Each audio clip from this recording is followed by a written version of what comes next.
The first coat went up between me and my husband's face just as the slideshow reached our wedding picture. A man I didn't recognize apologized while hooking a camel-colored overcoat onto the brass rack. For 1 second, Daniel and I were young and laughing beneath an arch of grocery store carnations. Then the coat swung around and covered us. "That's all right," I said. He thanked me as if I worked there. From my chair, I could see 3 inches of the projection screen, half of Ruth's silver hair, and the service door opening and closing behind me. Every time it opened, cold air ran across my ankles. Claire had seated me there. My own daughter had written Evelyn Mercer in her careful block letters, placed the card beside a water glass, and tucked me behind the restaurant's coat rack at my husband's Remembrance dinner. When the server had offered to move me, Claire touched my shoulder and said, "Mom's actually better back here. She gets overwhelmed." The strange part wasn't that she'd lied. The strange part was how relieved she looked when I didn't correct her. Another coat appeared, this one black wool with wooden toggles. Its owner, a woman from Daniel's old office, smiled past me toward the crowded tables. "Such a beautiful turnout," she said. "It is. Were you a friend of the family?" I looked at her. She'd already turned away. The private dining room at Bellwether's had exposed brick walls, amber lights, and the kind of silverware that made everybody sit straighter. Claire had chosen cream tablecloths and small arrangements of white roses because Daniel hated lilies. That was one of the details she knew. She'd remembered the lilies. At the center table, directly in front of the screen, sat Daniel's former supervisor, Howard Bell. Howard had once forgotten Daniel's name during a company awards banquet after supervising him for 11 years. That evening, he occupied the seat beside Claire and nodded solemnly at every photograph. My place was at a narrow overflow table with a photographer, a distant cousin named Trish, and an empty chair intended for someone who had canceled. Trish kept leaning sideways to see around the coats. "This is ridiculous," she whispered. "Do you want to trade?" "No, honey. You're his wife." "I'm aware." She pressed her lips together, then took a long drink of wine. I had arrived wearing Daniel's navy raincoat because the weather had turned while I was getting dressed. It was too big through the shoulders, and one cuff had a pale smudge of paint from the year he decided our bathroom should be seaside blue. It had come out the color of toothpaste. We lived with it for 9 years because neither of us wanted to admit the other had been right. The hostess had reached for the coat when I came in. "I'll keep it," I'd told her.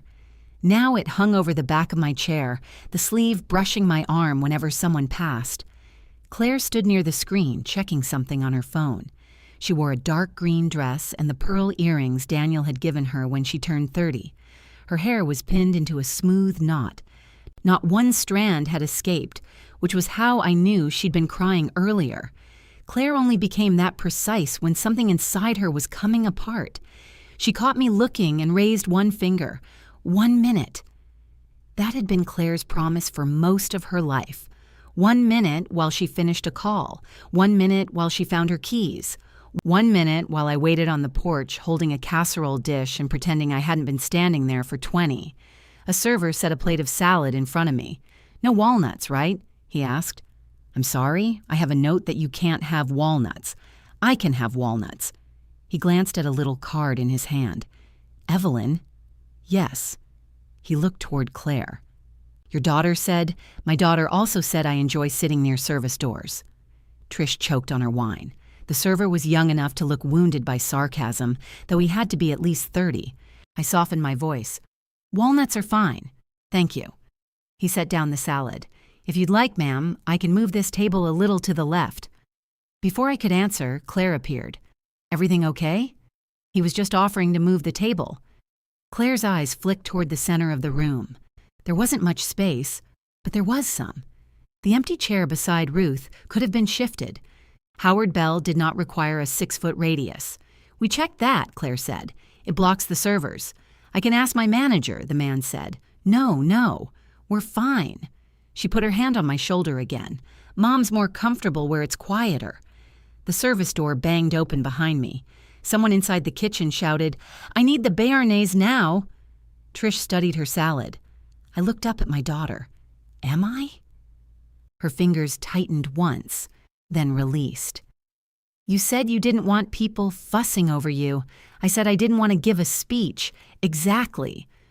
Those were not the same thing, and Claire knew it. I could tell from the way she began straightening my place card.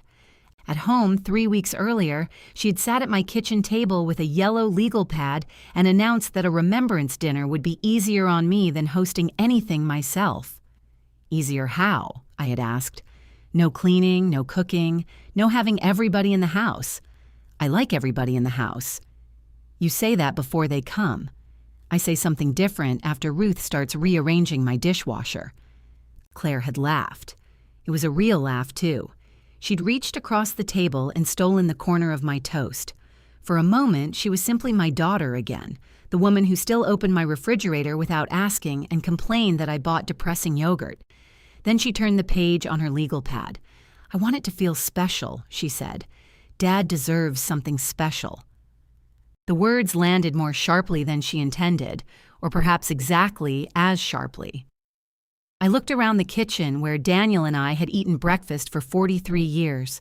One of the cabinet doors hung a little crooked because he'd installed it himself and declared a 1/4-inch well within residential tolerance. I thought we could make his lasagna, I said. A few people, nothing grand. Mom, please don't make this harder. I didn't know I was. She exhaled through her nose. You're not. I just need you to trust me.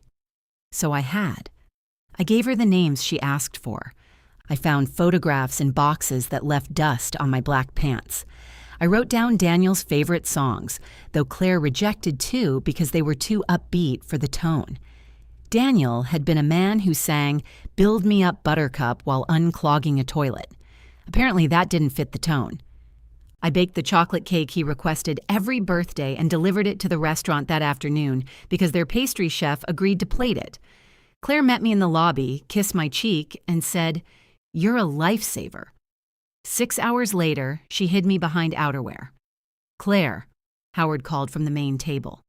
"We're ready whenever you are." She turned toward him. Then she looked back at me, and something uncertain crossed her face. I could have made it easy. That was a skill I had spent years perfecting. I could have smiled and told her everything looked lovely. I could have blamed the seating on the restaurant or on the size of the room or on some unfortunate woman with a camel coat. Instead, I said, "Go ahead, they're waiting." Her mouth went tight. "I'll check on you later." She walked away before I could ask when. The lights dimmed. A picture of Daniel holding a fishing rod filled the screen, though from where I sat, I could see only the lake and one of his elbows. Claire took the microphone. "Thank you all for being here to remember my dad." Her voice shook on the last word. A small sound moved through the room, everybody breathing sympathy at once. "My father had a gift," she continued. "He made every person he met feel seen." Trish slowly turned her head toward me. I picked up my fork. Claire told the story of Daniel driving across town at midnight when her car battery died. She left out the part where he arrived in bedroom slippers and accidentally connected the jumper cables backward. She described him teaching her to ride a bicycle, helping her move into her first apartment, and calling every Sunday morning no matter how busy he was. All of it was true. That was what hurt. Nothing she said was false. It was simply polished until no fingerprints remained. The slideshow changed to a photograph of Daniel and Claire at her wedding. He was kissing her forehead. I remembered taking that picture. I also remembered him spending most of the reception worried that the rented shoes were cutting off circulation to his toes. Ruth began to cry at the main table. Claire reached for her hand. No one looked behind the coats. I tried the salad. It had too many walnuts. After Claire spoke, Howard took the microphone and called Daniel the moral center of our department, which would have delighted him. Daniel had once called Howard a necktie stuffed with oatmeal. I almost laughed. The laugh got as far as my throat and stopped there because, for one stupid second, I turned to tell Daniel. That had been happening all year. I would notice a ridiculous mailbox or hear somebody misuse a word he hated, and my mind would reach for him before remembering there was nowhere to go. Grief was not the dramatic thing people wanted it to be. Mostly, it was bad habits with no one left to receive them. The kitchen door opened again. A bus tub struck the wall. The coat rack shivered, and Daniel's raincoat slipped from my chair onto the floor. I bent to pick it up. Under the table, hidden by the cloth, I pressed my face into the collar. It smelled faintly of cedar from our hall closet, and beneath that, nothing I could honestly call Daniel anymore. When I sat up, the photographer was watching me. He lowered his camera. "Mrs. Mercer?" he asked quietly. There it was. Recognition, finally, from a stranger paid to document the evening. Yes. He glanced at the rack and then at the main table. "Would you like me to get your daughter?" I looked through a gap between two coats. Claire stood beside the screen while Howard spoke, smiling whenever he paused. Her smile was good. Grateful, restrained, brave. She had always understood what a room needed from her. "No," I said. "She knows where I am." Dessert plates began appearing on a tray by the service door. My cake had been cut into neat rectangles, each one decorated with a curl of chocolate. Daniel had always hacked it into crooked slabs and claimed the biggest piece was structurally unsound, so he had to eat it immediately. The server set one in front of me. "Coffee? Please? Cream?" "Black." Daniel had taken his black. I never had. The server walked away. At the front of the room, Howard lifted his glass. To Daniel, he said, who always made room at the table. Everyone stood. Chairs scraped the floor. Glasses rose into the amber light. Trish stayed seated for half a second longer than everyone else, looking at me as if waiting for instructions. I stood because my body knew how to behave, even when the rest of me had stopped cooperating. To Daniel, the room repeated. A white sleeve was draped over the rack, closing the last gap between me and my family.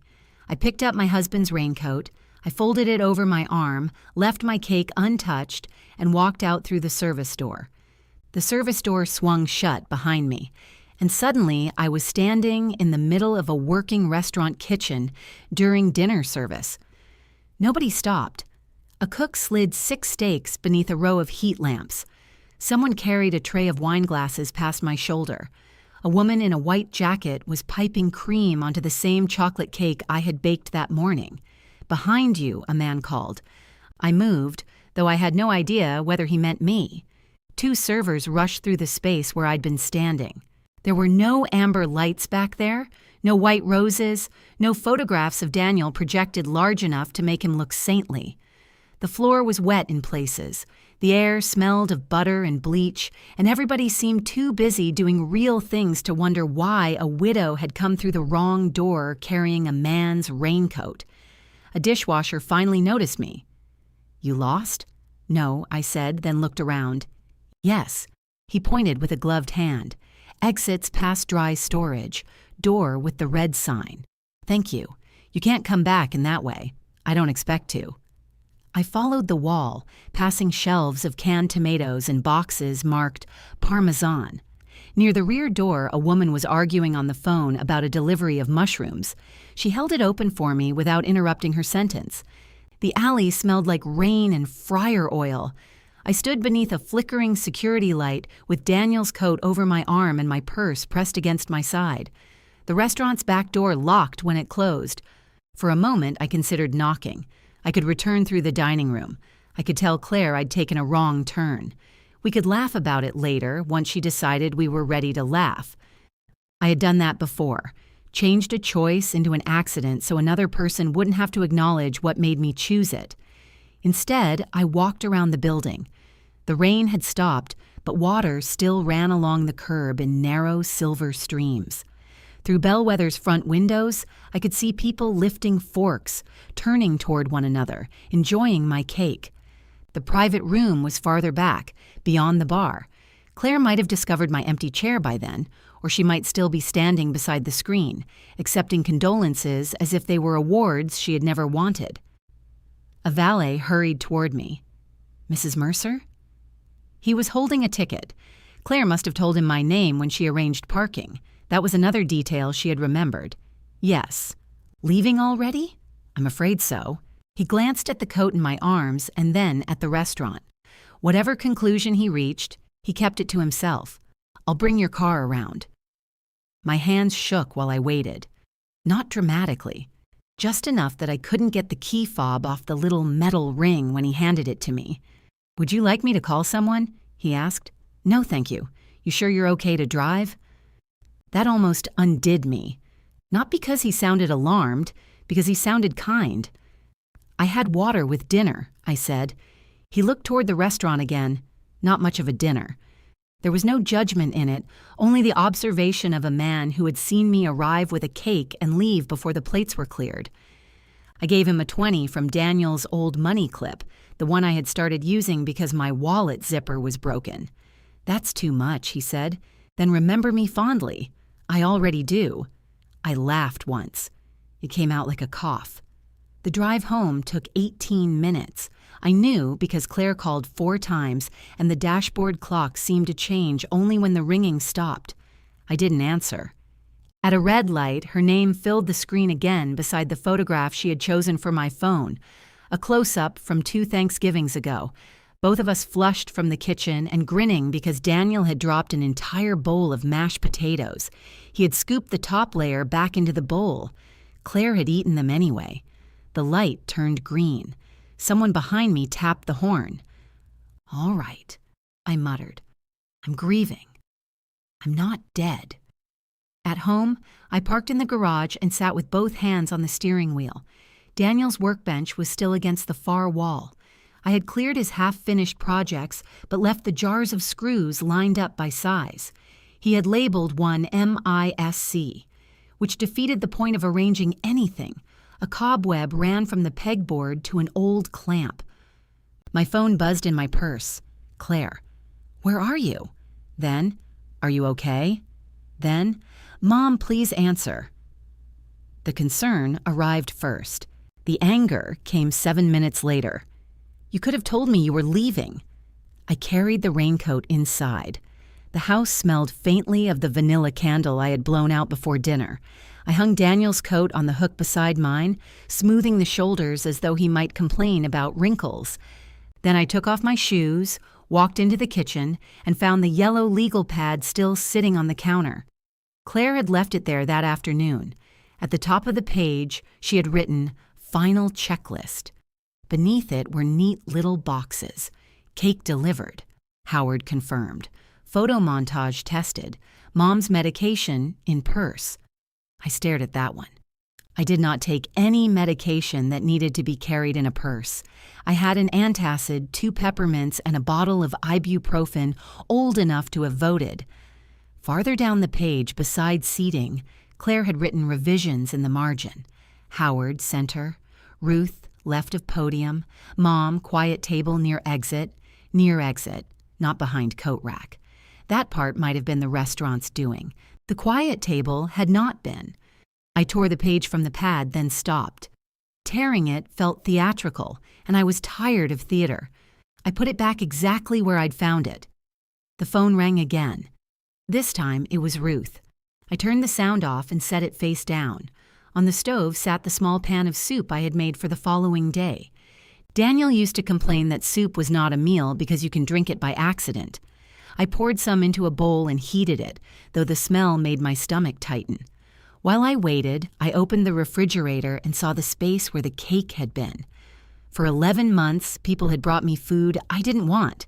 Chicken casseroles, baked ziti, 3 different hams. Claire had labeled everything with dates and stacked it in the freezer. She had changed my sheets the morning after the funeral and cleaned Daniel's reading glasses before putting them in the top drawer of my dresser. That was the trouble with Claire. She could be so tender when there was a task. Give her a list, a deadline, a room full of people to manage, and she would carry the whole world in both hands. Ask her to sit beside pain she couldn't fix, and she started rearranging the furniture. I ate 4 spoonfuls of soup and poured the rest back into the pan. At 10:43, the front door opened. "Mom!" Claire still had a key.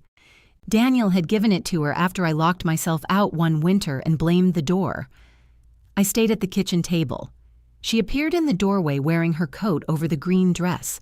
Her hair had begun to come loose. She was holding a white bakery box tied with string. "You're here," she said. "It would be strange if I weren't. I called you 9 times, 4 while I was driving. You could have answered when you got home." "I could have." She set the box on the counter. "I brought your cake. I've had it before." Her face tightened. "Are you trying to be funny?" "Not very hard." For a few seconds, neither of us spoke. Without the restaurant around her, Claire looked younger and more tired. There was a faint mascara mark under her left eye. I wanted to wet my thumb and wipe it away. My hand actually lifted from the table before I caught myself and reached for my water instead. She noticed. Claire always noticed movement. Meaning was harder. "What happened?" she asked. "You know what happened. I know you walked out in the middle of Howard's tribute. I waited until he called your father the moral center of the department. He meant it. I'm sure he did. He asked where you were. What did you tell him?" "That I didn't know." It may have been the first honest sentence spoken about me all evening. Claire pulled out the chair across from mine and sat down. "I thought maybe you got sick." "I didn't." "Then why would you leave like that?"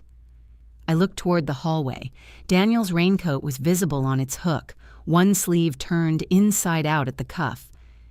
"Because I couldn't see my husband's remembrance from my seat. That table was the only quiet place. I didn't ask for a quiet place. You told me you didn't want attention.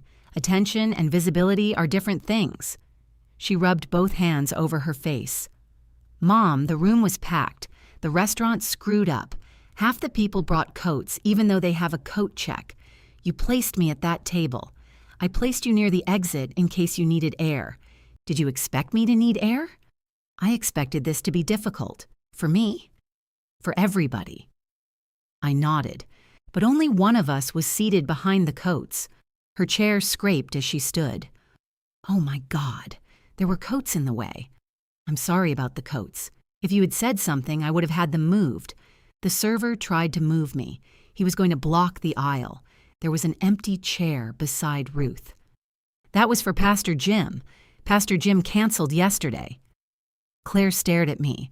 I knew because Claire had called me when he canceled. She had been in her car, upset that she would need to adjust the printed place cards. I had offered to help. "He might have changed his mind," she said. "Did he?" "That's not the point. No, it isn't." She walked to the counter and began untying the string around the cake box. Her fingers pulled too fast, tightening the knot. "People noticed you were gone," she said. I watched her fight with the string. "Did you?" She stopped. "Of course I noticed." "When?" "Mom. Before dessert, I was hosting 43 people at your father's Remembrance." "Yes. And I'm his wife." She yanked the knot until the string snapped. "I know that." The words came out louder than either of us expected. Claire closed her eyes. When she opened them, they were wet. "You think I don't know what you lost?" she asked. "You think you're the only person who loved him?" "No. That's how you act. How do I act? Like the rest of us are visitors to your grief." The box opened. Inside were 8 perfect rectangles of chocolate cake. My own cake, redistributed and returned to me as leftovers. I said, "I spent 11 months making sure everybody had room for theirs, and tonight you couldn't give me 3 hours. I gave you the photographs, the music, his friends' names, his cake, and a version of myself you could place wherever you wanted." Her face changed. There it was again, that quick flash of uncertainty, almost fear. Then she reached for anger because it fit better. "You're making this into something ugly. I didn't put the coat rack there. The restaurant put it there. You left me behind it." She picked up her purse. "This was one bad seating choice," she said. "One. And you embarrassed me in front of everyone Dad cared about." I stood slowly. "You want to know what embarrassed me?" A woman asked if I was a friend of the family. Claire's mouth opened. I waited. She looked away first. "I can't do this tonight," she said. "You came here because I thought something had happened to you. Something did. That is so unfair." She moved toward the doorway, then turned back. "Ruth is worried. Mark is driving her home. People kept asking questions. I told them you weren't feeling well. I was feeling fine. What was I supposed to say? The truth. That my mother left because she didn't like her chair? That you seated Daniel Mercer's wife where she couldn't see his face? Her jaw worked once. Then she said very quietly, "Dad would have hated what you did tonight." The sentence entered the room and seemed to alter its temperature. Claire looked startled by her own voice, but she didn't take it back. For years, Daniel had been the soft place between us. If Claire and I disagreed, he found a joke. If she hurt me, he reminded me she was under pressure. If I disappointed her, he called before bed and asked me to let it go because family was too important. Dead, he could not soften anything. He could only be used. I walked to the front door and opened it. Claire stared at me. "You're throwing me out? I'm asking you to leave before we say something else your father can't answer for." She clutched her purse against her green dress. "Fine." "And Claire?" She paused on the porch. "Don't tell people I was ill. It's already done." "Then undo it." Her eyes narrowed. "You want me to announce that you walked out? I want you to stop making my absence look voluntary." For a moment, she looked exactly as she had at the restaurant when I asked if I was comfortable, caught between knowing and admitting. Then she walked down the steps. I closed the door, turned the lock, and stood with my hand on it until her car disappeared from the driveway. Only then did I realize she had left the cake behind. I put the cake in the refrigerator because throwing away food at midnight felt like a level of freedom I had not yet earned. The box barely fit on the top shelf. I had to move a jar of pickles and the container of soup I hadn't finished. One of the chocolate rectangles tipped against another, smearing its perfect curl of frosting. I fixed it with my finger. Then I ate the frosting. I slept badly and woke at 6:13 to the sound of Daniel's alarm clock. It had not gone off in almost a year. I sat upright, heart pounding, before realizing the noise was my phone vibrating against the nightstand. Daniel's clock was still there, unplugged, its dark face reflecting the gray light from the window. Ruth's name filled my screen. I let it stop. She called again while I was brushing my teeth. Then came a text. "Are you awake?" I typed. Unfortunately, 3 dots appeared. "I'm coming over." I started to write, "Don't." But Ruth did not ask questions she had already answered for herself. She arrived 27 minutes later with 2 coffees and the expression of a woman reporting for jury duty. Daniel's younger sister was 64, though she described herself as 60 with administrative fees.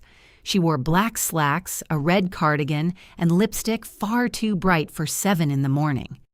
"You look fine," she said when I opened the door. "Good morning to you, too. Claire said you were sick." "Claire says a lot of things." Ruth thrust 1 coffee toward me. "Decaf." "I don't drink decaf. You do when you're upset." "No, I drink regular coffee and become upset faster." She stepped inside without waiting to be invited. Her eyes went immediately to Daniel's raincoat hanging in the hall. "You wore that?" "It was raining. It hasn't been waterproof since 2014. I wasn't planning to sail home." She stared at me for half a second, fighting a smile. Ruth could maintain indignation through most things, but she had never developed immunity to Daniel's style of argument. Apparently, I had absorbed some of it. In the kitchen, she put her purse on the chair Claire had occupied a few hours earlier. The bakery box was visible through the refrigerator door whenever I opened it for cream. "Is that the cake?" Ruth asked. "Claire brought me 8 pieces. It was good." "I know. She said you left before dessert." "I did." Ruth removed the lid from her coffee and blew across it, though no steam rose. "Why?" I set 2 mugs on the counter, poured my own coffee, and left hers in the cardboard cup as punishment for buying decaf. "Where did you think I was sitting last night?" Her forehead creased. "At the back. You didn't want to be up front. Who told you that?" "Claire." "Did I tell you that?" "No, but you don't like being the center of attention. I also don't like root canals. I would still choose one over being mistaken for a coat check attendant at my husband's memorial. Remembrance dinner. I'm glad we're protecting the branding." Ruth's cup stopped halfway to her mouth. "What do you mean, coat check attendant?" "A woman asked if I was a friend of the family." Oh, Evelyn. She wasn't rude. She couldn't see me behind the coats. Ruth looked down at the table. I noticed the rack. Most people did. I thought it got moved after the slideshow started. It collected friends. That restaurant should be ashamed. The restaurant didn't write my place card. No, but Claire couldn't control where people hung their things. She controlled where I sat. Ruth took a sip. Her face tightened at the taste, confirming that her coffee was also decaf. She had sacrificed herself to make a point. She was under a lot of pressure, she said. There it is. What? The family hymn. I'm not making excuses. You haven't taken a breath. Ruth leaned back. Fine. It was thoughtless. She should have put you with me. She didn't forget. The server offered to move me, and Claire stopped him. That silenced her. Outside, a garbage truck groaned down the street. Ruth turned her cup in small circles between her palms. What exactly did she say? That I was more comfortable out of the way. Ruth looked up. She said those words. She said I was more comfortable where it was quiet. Out of the way came first. At the table? In front of the server? In front of Trish? Ruth closed her eyes briefly.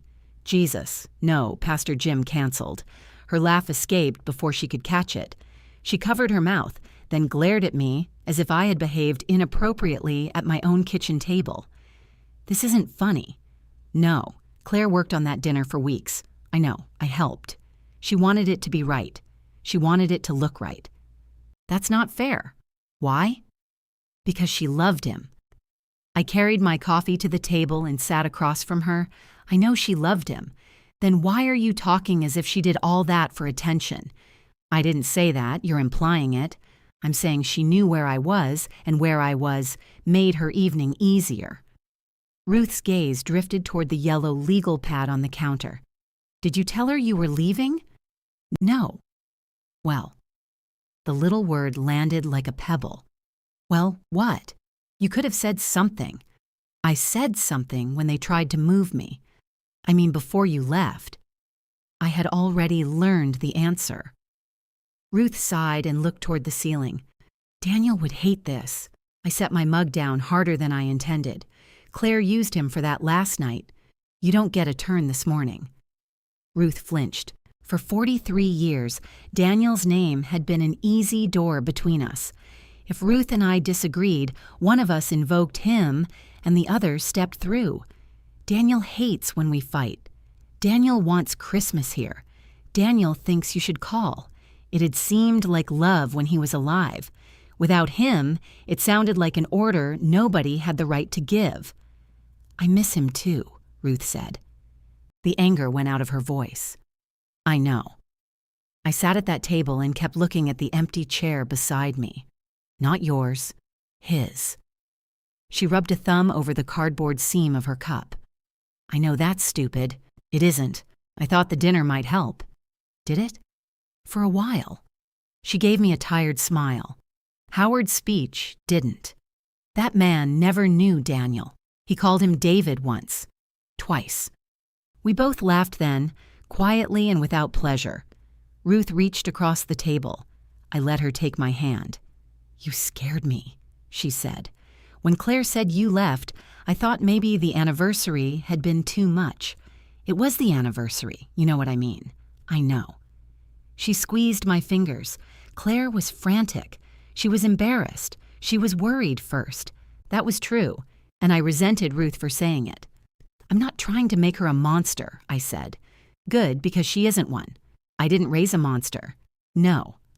I raised a woman who thinks if she arranges everything correctly, nobody gets to have an inconvenient feeling. Ruth's mouth moved at one corner. I wonder where she learned that. I pulled my hand away. Don't. I'm not criticizing. You've been here 40 minutes. You criticized my health, my coffee, and my raincoat before you sat down. The raincoat deserves it. I looked toward the hall. Its navy sleeve hung motionless against the wall. Ruth followed my eyes. Did he really wear that in the last picture? She asked. What last picture? The one Claire showed near the end? Daniel in the backyard? I couldn't see it. Her face changed again. She had forgotten. Not the seating, not the rack.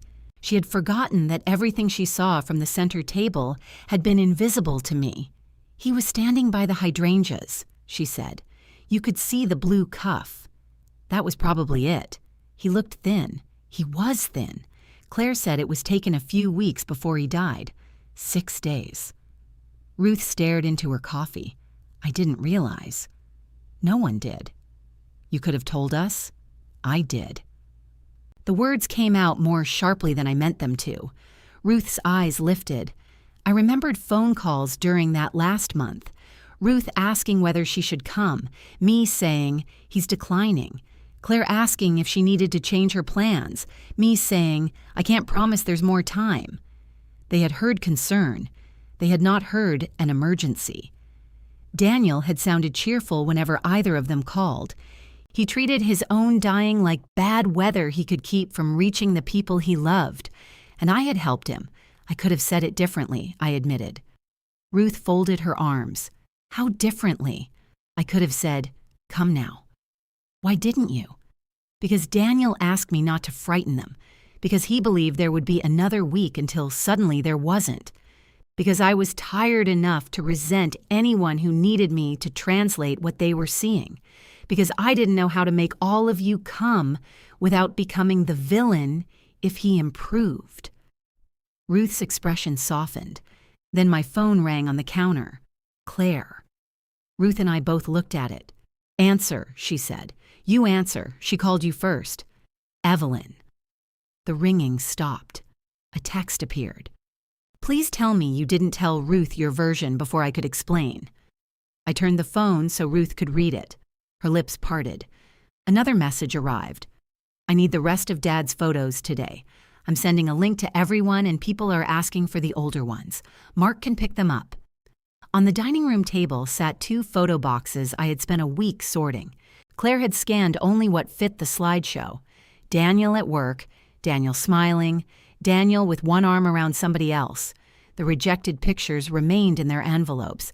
Daniel asleep with his mouth open, Daniel sulking beside the badly painted bathroom, Daniel and me squinting into the sun on a motel balcony in Ohio. His actual life, waiting to be curated. Ruth read the message twice. What are you going to say? I picked up the phone. The photos aren't available, I typed. Claire answered almost immediately. What does that mean? It means I'm keeping them here. Mom, they're family photos. Yes, you gave them to me. I lent them to you for the dinner. The 3 dots appeared, vanished, then appeared again. Are you seriously holding Dad's pictures hostage because of a chair? I could feel Ruth watching me.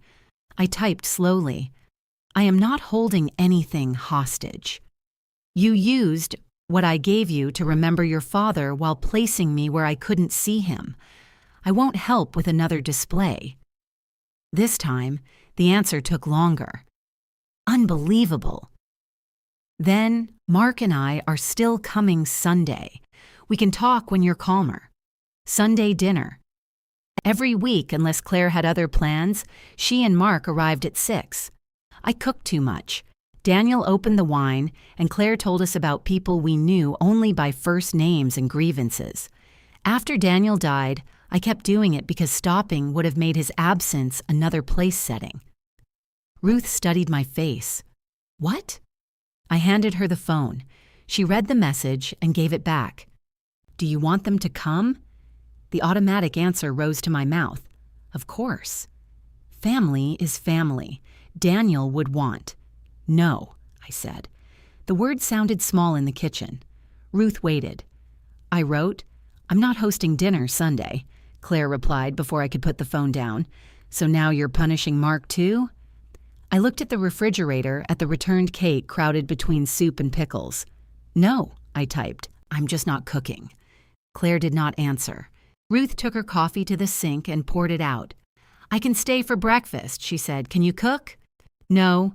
Then you can stay for toast. She opened the wrong cabinet, found the plates anyway, and set 2 on the table without rearranging anything.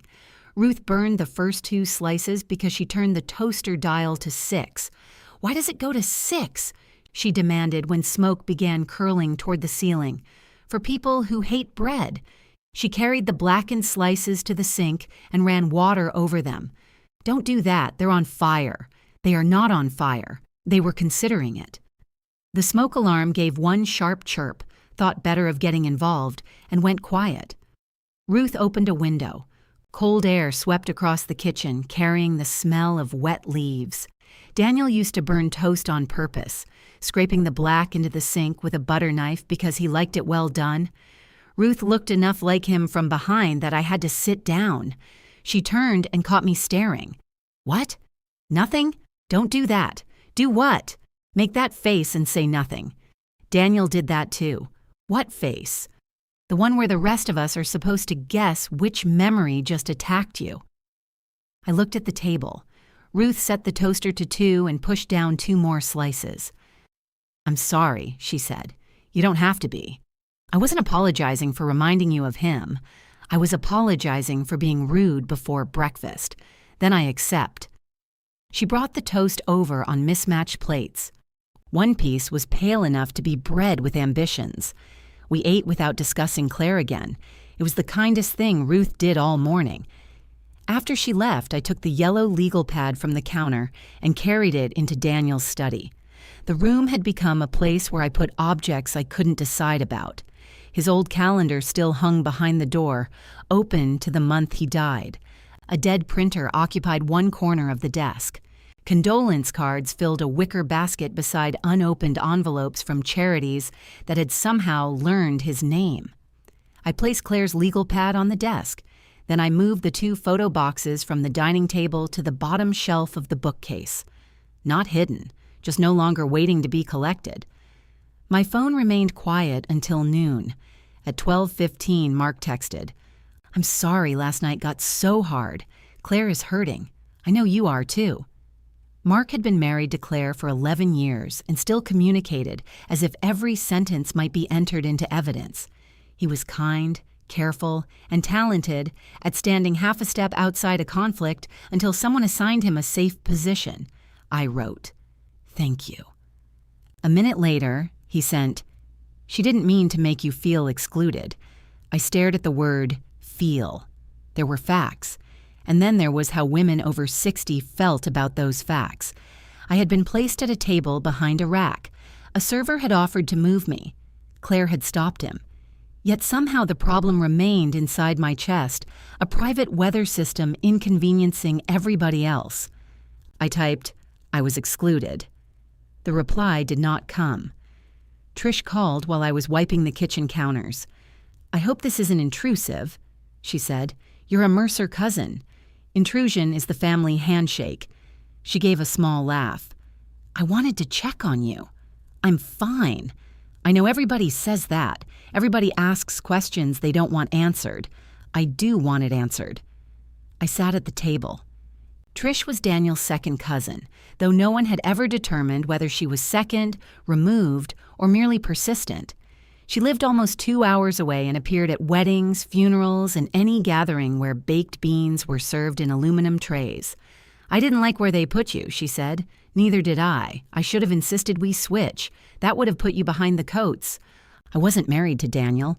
No, but you deserved to see the screen. She was quiet. Claire called me this morning, she said.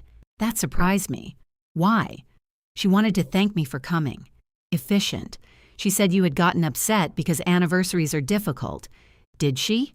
I told her you seemed pretty calm when you left. My mouth twitched. Thank you. I don't think she appreciated it. She's had a difficult morning. So have you. After we hung up, I stood at the sink for a long time, looking into the backyard. The hydrangeas had gone brown at the edges. Daniel had been standing beside them in the photograph Ruth mentioned, the raincoat buttoned wrong because his hands no longer worked well. 6 days later, Claire had called from an airport 3 states away. He sounds good, she had said. He had used every breath he could spare to make that true. I stepped away from the window before the memory finished arriving. The weekend moved around me in domestic sounds. The washing machine thumped through an unbalanced load. A neighbor dragged garbage bins up a driveway. The refrigerator hummed around 8 pieces of cake no one seemed willing to eat. Claire did not call. On Sunday afternoon, I went to the grocery store out of habit. I put a whole chicken in my cart, then stood in the produce section with my hand on a bag of potatoes. Dinner for 3. Mark liked the skin crisp. Claire would eat only the white meat and leave a small, accusing pile of dark meat on her plate. Daniel had eaten whatever remained while lecturing us about waste. I returned the chicken to the refrigerated case. An employee stocking onions watched me. Changed your mind? I discovered I don't need a chicken. He nodded solemnly. Happens. I bought yogurt, eggs, coffee, and 1 sweet potato. Food for a woman, not a household awaiting inspection. At 5:40, I heated the sweet potato and put butter on it. I sat at the kitchen table with a library book propped against the napkin holder. At 6, the front door opened. Mom? I closed my eyes. Claire came down the hall carrying a paper grocery bag. Mark followed with a foil pan covered by a plastic lid. They had dressed casually, as if casual clothes could make an uninvited visit less deliberate. Claire wore jeans and one of Daniel's old college sweatshirts. She had taken it from the house during the week after he died. I had told her to. "We brought dinner," she said. "I said I wasn't hosting. You said you weren't cooking. I thought the rest was implied." Mark lifted the foil pan slightly. "It's lasagna." "Of course it was." "From the Italian place on Fulton," Claire added. "Not Dad's recipe. There is no Dad's recipe. There was my recipe and his ability to take credit." Mark smiled before he remembered where he was. Claire set the bag on the counter. Inside were bread, salad, a bottle of wine, and a bakery container of chocolate cookies. She had brought everything needed for dinner except an invitation. "We're not asking you to do anything," she said. "We'll set it up and clean afterward. That isn't the point." "What is the point then?" "You said you weren't punishing anyone, so we came like we always do. We even brought the food. After I told you not to. You told me you weren't hosting." "Fine, I'm hosting." "In my kitchen?" "I'm trying, Mom." Her voice cracked on the last word. She turned toward the counter and began pulling items from the bag. That was Claire's form of panic. Unpacking. Mark stood near the doorway, still holding the lasagna. "Maybe we should have called," he said. "I texted," Claire replied. "No, you didn't." She reached for her phone, tapped the screen, and frowned. The message was there, apparently, but not sent. "I wrote it." "That is not the same as sending it," I said. "I thought I sent it. Just like you thought I wanted to sit in the back?" Mark lowered the foil pan. "Can we not start there?" Claire asked. "Where would you like to start? Anywhere else?" She put both hands flat on the counter and breathed.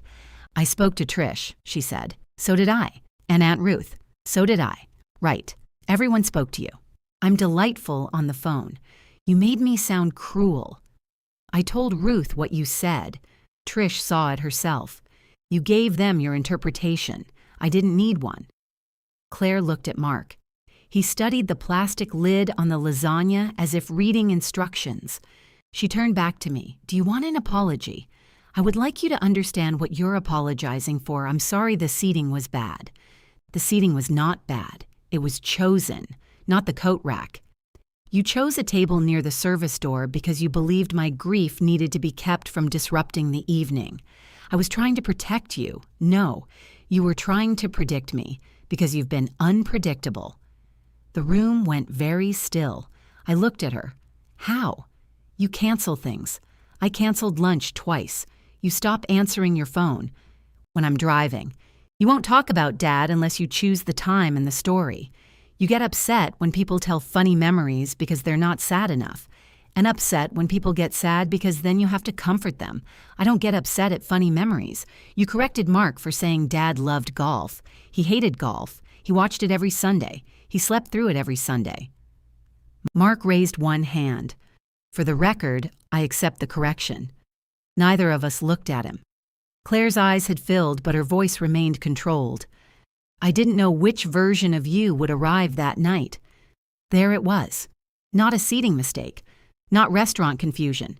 She had placed me where my reaction could be contained. What did you think I might do? I asked. I didn't know. Cry?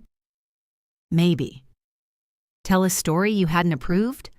She looked away. I understood before she spoke. The photographs, I said. This isn't about the photographs. You were afraid I would say something that didn't fit. I wanted one night where Dad wasn't sick. He was dead, Claire. That was going to come up. She pressed her fingers to her forehead. I wanted people to remember who he was before. I remember. You remember the end? I remember all of it. You talk like the end was all of it. No, I talk like it happened. Mark set the lasagna on the stove. Claire, he said gently, maybe we should go. Her head snapped toward him. Don't. I think we should. You wanted to come. I wanted to talk. This isn't talking. Claire laughed without humor. Right. It's my trial. No one said that, I told her. You don't have to. You called witnesses. People asked me questions. And you finally got to tell everybody how awful I am. I stood. I'm going to ask you to leave. Her face crumpled for 1 second before hardening again. Again? You came into my house after I told you I wasn't hosting. I have a key. Yes. The word lay between us. Claire understood. Her hand moved toward the pocket of Daniel's sweatshirt. You're serious. I want you to visit because I invited you, not because you can open the door.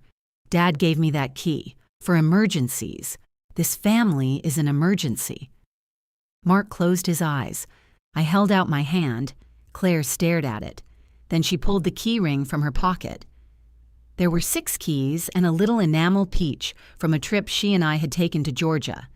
She worked my brass key off the ring, breaking a fingernail in the process. When she dropped it into my palm, it felt warm. Keep the lasagna, she said. I don't want it. Neither do I. She walked out without putting on a coat. Mark picked up the grocery bag, hesitated, and left it on the counter. I'll call you, he said. Call your wife first. He nodded and followed her. I locked the door behind them. On the stove, the lasagna cooled in its foil pan. My sweet potato sat untouched beside my library book. For the first time since Daniel died, Sunday dinner ended without a single dirty plate. I cut the lasagna into 6 portions and wrapped each one in foil. That was not forgiveness. It was freezer management. I kept 2 and carried the other 4 next door to Lenora Shaw, who had lived beside us for 19 years and never once asked a question without first offering an opinion. She opened her door wearing gardening gloves and a sweatshirt that said, "Ask me about my ferns." Claire made too much, I told her. Lenora accepted the stack. Claire doesn't cook. She purchased too much. That sounds more like her. She tilted her head, studying me. What? You look wrung out. I'm fine. Then your fine looks wrung out. I don't want to talk about it. Good. I'm busy. She lifted the foil packages. Is this vegetarian? No. Excellent. Lenora had been divorced twice and described marriage as a long-term group project with poor supervision. Daniel adored her. They argued about property lines, lawn chemicals, and whether squirrels could recognize human faces. After he died, she began rolling my garbage bin back from the curb without mentioning it. As I turned to leave, she said, "You free Thursday?" Why? Because I asked. That isn't an answer. It's ceramics. 7 o'clock. My class has an empty wheel, and I'm tired of sitting beside a man who makes ashtrays even though no one he knows smokes. I haven't touched clay in years. Clay has not taken it personally. I'll think about it. That means no in widow language. It meant no before I was a widow. She closed the door with one gloved hand. I went home and put my 2 lasagna portions in the freezer beside the final condolence casserole. The Sunday after Daniel's funeral, Claire had labeled that casserole tuna in black marker because neither of us could identify it. 11 months later, it remained there, sealed in frost and uncertainty. The house settled around me. For 3 days, Claire said nothing. Mark did not call. Ruth sent a photograph of the toast she made at home with the caption, "Setting 2 worked." Trish mailed a handwritten note thanking me for the cake. People from the dinner began contacting me in careful, indirect ways. Howard Bell sent an email saying Daniel's presence had been profoundly felt throughout the evening, which seemed unlikely from any location. A former neighbor left a voicemail wishing me a quick recovery. Daniel's cousin Paul texted that he hoped my stomach bug had passed. Claire's story was traveling efficiently. I answered none of them until I ran into Marjorie Pike beside the pharmacy counter. Marjorie had worked with Daniel for 22 years. She was small, brisk, and incapable of whispering. At the dinner, she had been seated near Howard, close enough to see the slideshow and far enough from me to believe whatever she was told. She put a hand on my arm. "Evelyn, you poor thing. Claire said you became ill. The dinner didn't agree with me." "Food poisoning?" "No, seeding." Her hand remained on my sleeve. "I'm sorry?" "I wasn't sick, Marjorie. I was seated behind the coat rack, and I left." The pharmacist looked up from his computer. Marjorie lowered her voice by perhaps 4%. "Behind the coat rack? Near the service door. At Daniel's dinner?" "Yes." "Why?" "You would have to ask Claire." She looked genuinely distressed. I saw an empty place beside Ruth. "So did I, eventually. I wish I'd known.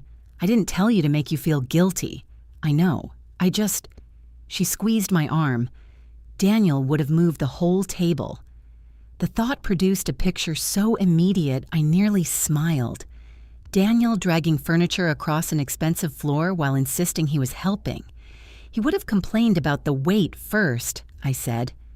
Marjorie laughed. Then she hugged me beside a display of reading glasses. By the time I got home, Claire had called twice. I put away my prescription, made tea, and listened to her voicemail. "Mom, call me, please." I just got a very strange message from Marjorie.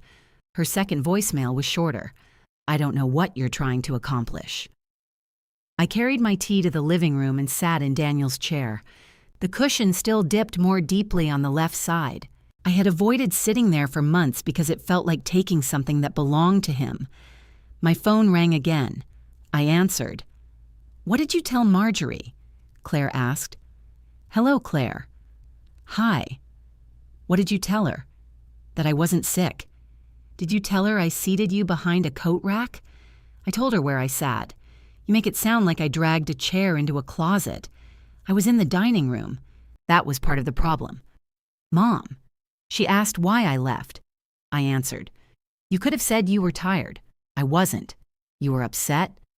"Yes." "So say you were upset." I did. Then she asked why. There was a pause filled by traffic noise. Claire was driving. I could picture one hand gripping the steering wheel while the other held the phone too close to her mouth. "You're telling people I deliberately humiliated you." "I didn't say deliberately. You don't have to. You know how it sounds. I know how it was. This is exactly why I didn't want you in the middle of the room."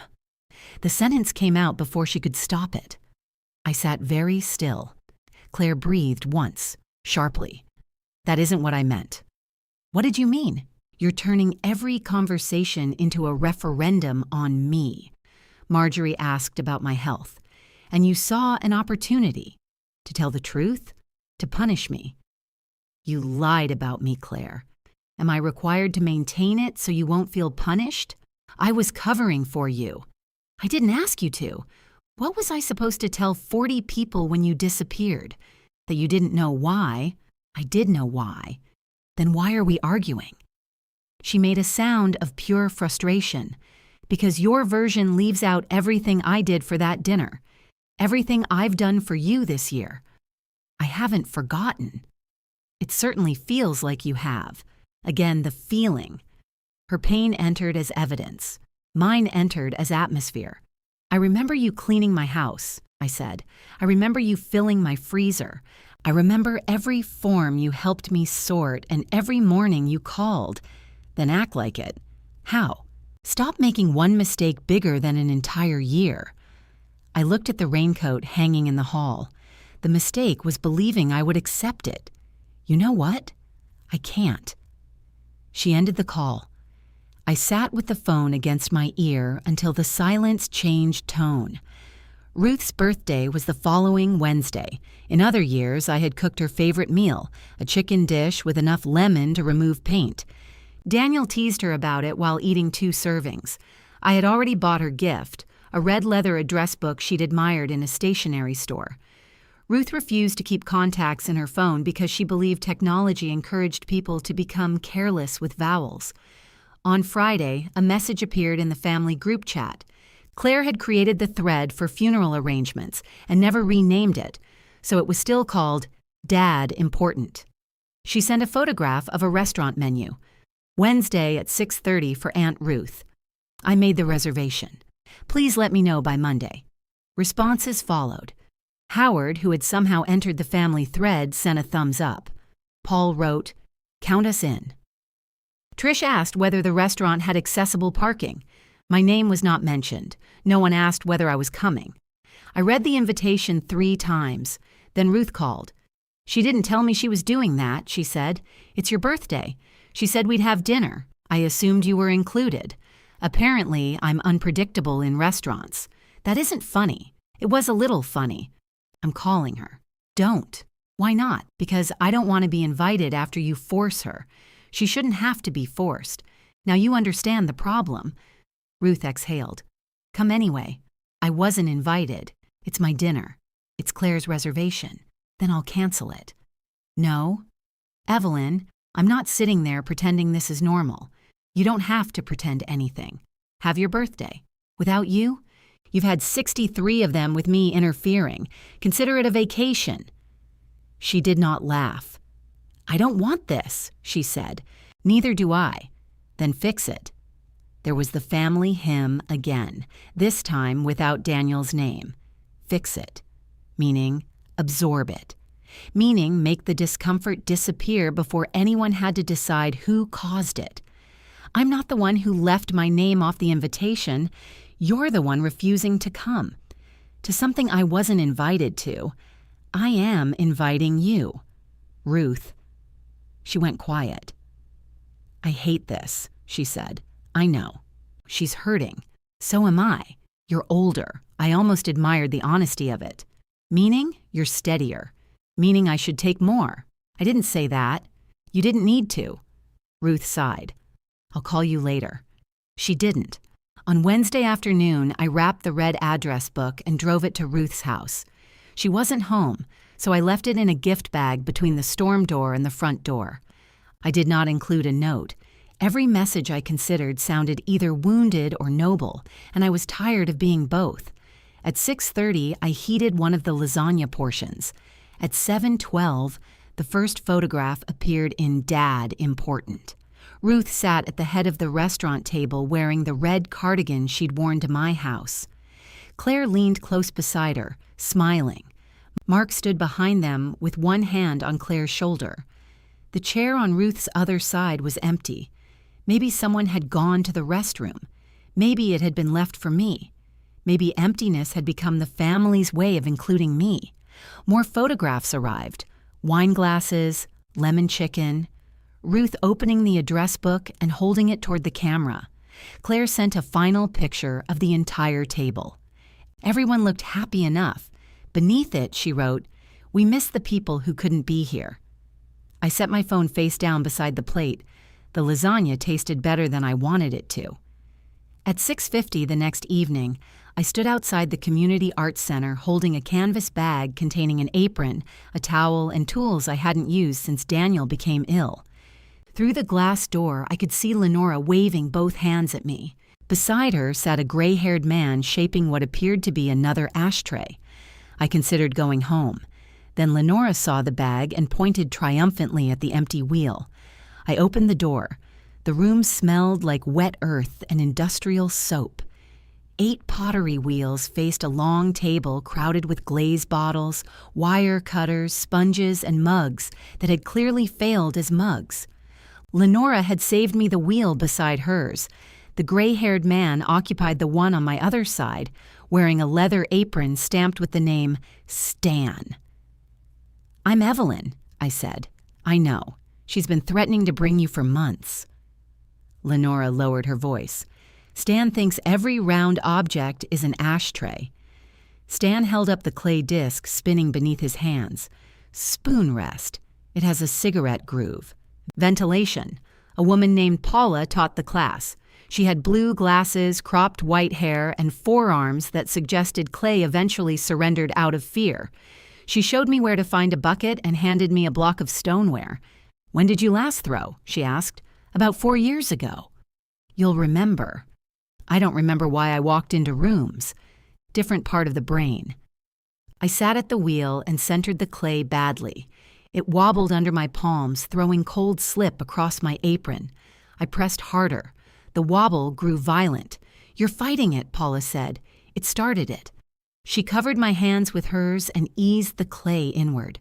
Under her steadier pressure, the lump rose into a smooth cone, then sank. "There," she said. "Now open the center." I pushed my thumb down too far and punched through the bottom. Stan leaned over. "Ashtray." "Go ventilate something," I told him. Lenora laughed so hard her own bowl collapsed. For the next hour, nobody asked how I was feeling. Nobody mentioned Daniel, Claire, anniversaries, or the photograph in the family group chat. Paula criticized the angle of my wrist. Lenora swore at a vase. Stan produced 3 increasingly defensive spoon rests. My phone buzzed twice inside the canvas bag beneath my chair. My hands were coated in gray mud. I let it buzz. That small choice felt almost indecent. By the end of class, I had made a thick, lopsided bowl with one side higher than the other. It looked like it had opinions. "Keep it?" Paula asked. I turned it slowly on the wheel. Daniel used to call my early bowls geologically useful. He ate cereal from one for 20 years despite a crack near the rim. When I tried to throw it away, he retrieved it from the trash and washed coffee grounds off it. "Yes," I said, "keep it." Paula wrote my initials on a small piece of masking tape and placed the bowl on a board with the others. Outside, Lenora stretched both arms over her head.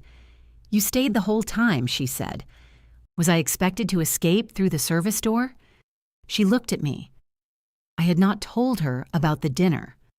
"Oddly specific," she said. "I've had a week. You want to talk about it?" "No." "All right." We walked across the parking lot beneath lights that turned everybody's skin the color of old paper. Lenora opened her car door. "Same time next Thursday? My bowl has to be trimmed. Is that a yes?" "It's a bowl-related obligation. I'll take it." When I checked my phone, one message was from Ruth, thanking me again for the address book. The other was from Mark. "Can I stop by tomorrow?" "Just me."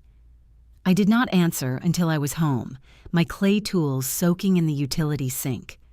"What time?" He arrived the next afternoon carrying a paper bag from a coffee shop and an apology in his posture. "I brought regular," he said. "Ruth warned me. That may be the first useful warning she's ever issued." He handed me a cup. My name was written on the side as Evelyn. "They improved it," I said. Mark smiled, then glanced past me toward the kitchen.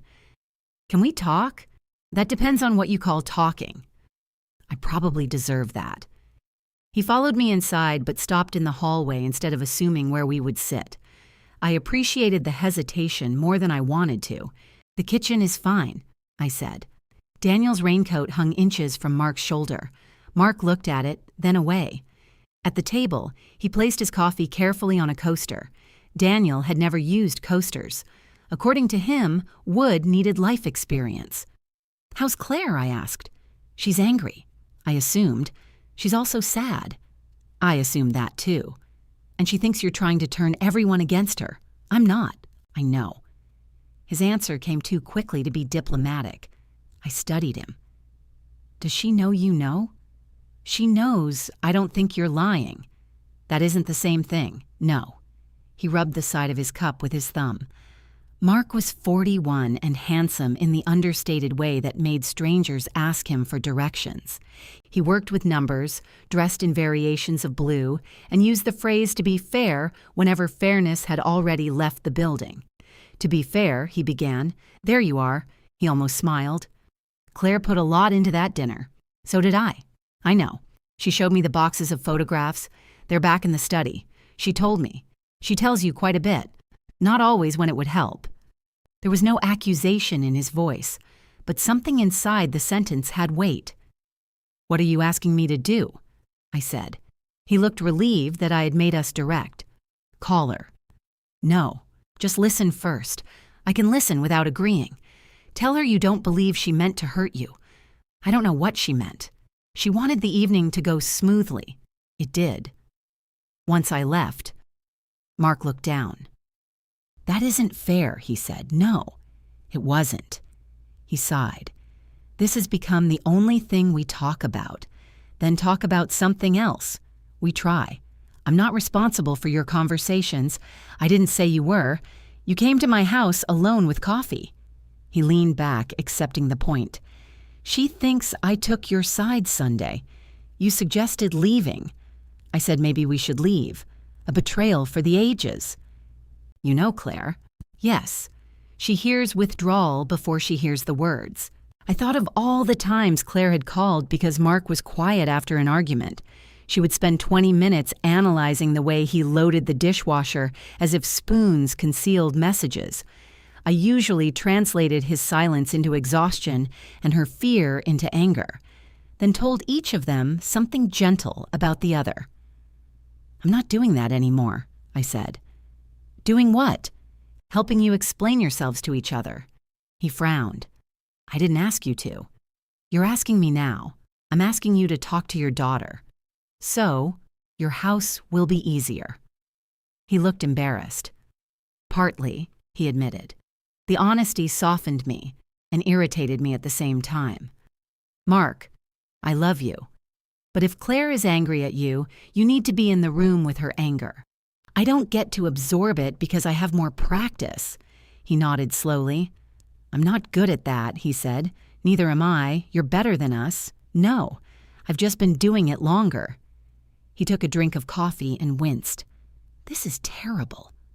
Ruth probably told them to make it strong. It tastes like a tire. I got up and poured it into the sink. He did not object. I made a fresh pot while he sat quietly, and for a few minutes the kitchen filled with ordinary sounds, the cabinet closing, water running, the click of the machine. When I returned to the table, Mark said, She thinks you blame her for the dinner for not being here. I set the mug in front of him. Here when? He looked at me over the steam. When Daniel died. The refrigerator motor kicked on. Mark wrapped both hands around the mug. She says you've never said it, which somehow makes it worse. I never said it because I don't blame her. Do you? No. The answer came quickly. The truth came slower. I was angry, I said. That isn't the same thing. Were you angry with her? I was angry with everyone. Daniel, the doctors, the people delivering medical equipment at lunchtime as if dying had office hours. I was angry when the phone rang and angry when it didn't. But with Claire. Yes. Mark nodded, not triumphant, merely tired. She knows. How? She knows you. I looked toward the window above the sink. A squirrel ran along the fence, stopped, and appeared to inspect Lenora's yard for weaknesses. She called from the airport, I said. He died before she got home. She heard his voice that morning. He sounded stronger. You told her that. I told her he was having a good morning. She heard there was time. I know. Did you tell her to come? Not in those exact words. Mark stared into his coffee. Why not?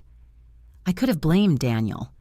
He had asked me not to frighten Claire, not while she was traveling for work and couldn't change anything until her flight. He believed he had days. I had believed him because the alternative required a kind of certainty no one possesses until afterward. I said she should get the earliest flight she could, I replied.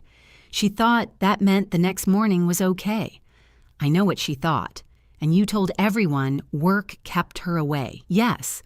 Why? Because the truth wouldn't bring him back. It might have let her grieve the thing that actually happened. The sentence surprised both of us. Mark sat straighter. I'm sorry. That wasn't my place. No, I said. It wasn't. But I did not dismiss it. He looked toward the study. She was scared you'd tell people at the dinner that she wasn't there, that she kept saying he sounded fine, that she didn't understand how bad it was. I never planned to speak. I know. Did she? He did not answer. That was answer enough. The coat rack had not been about tears. It had not even been about making the evening smooth. Claire had put me where my memories could not reach the microphone. Mark rose. I should go. Yes. At the door, he paused beside Daniel's raincoat. I didn't come here to defend what she did. You came here to make it stop. He nodded. I'm not sure there's a difference. There is. You just don't like either one. He gave me a sad smile. You sound like him. No. He would have made a joke by now. Maybe that's why none of us know how to do this. After he left, I went into Daniel's study and sat on the floor in front of the bookcase. The photo boxes were where I had put them. I opened the first and lifted out an envelope marked "Last Summer" in Claire's handwriting. On top was the picture from the slideshow.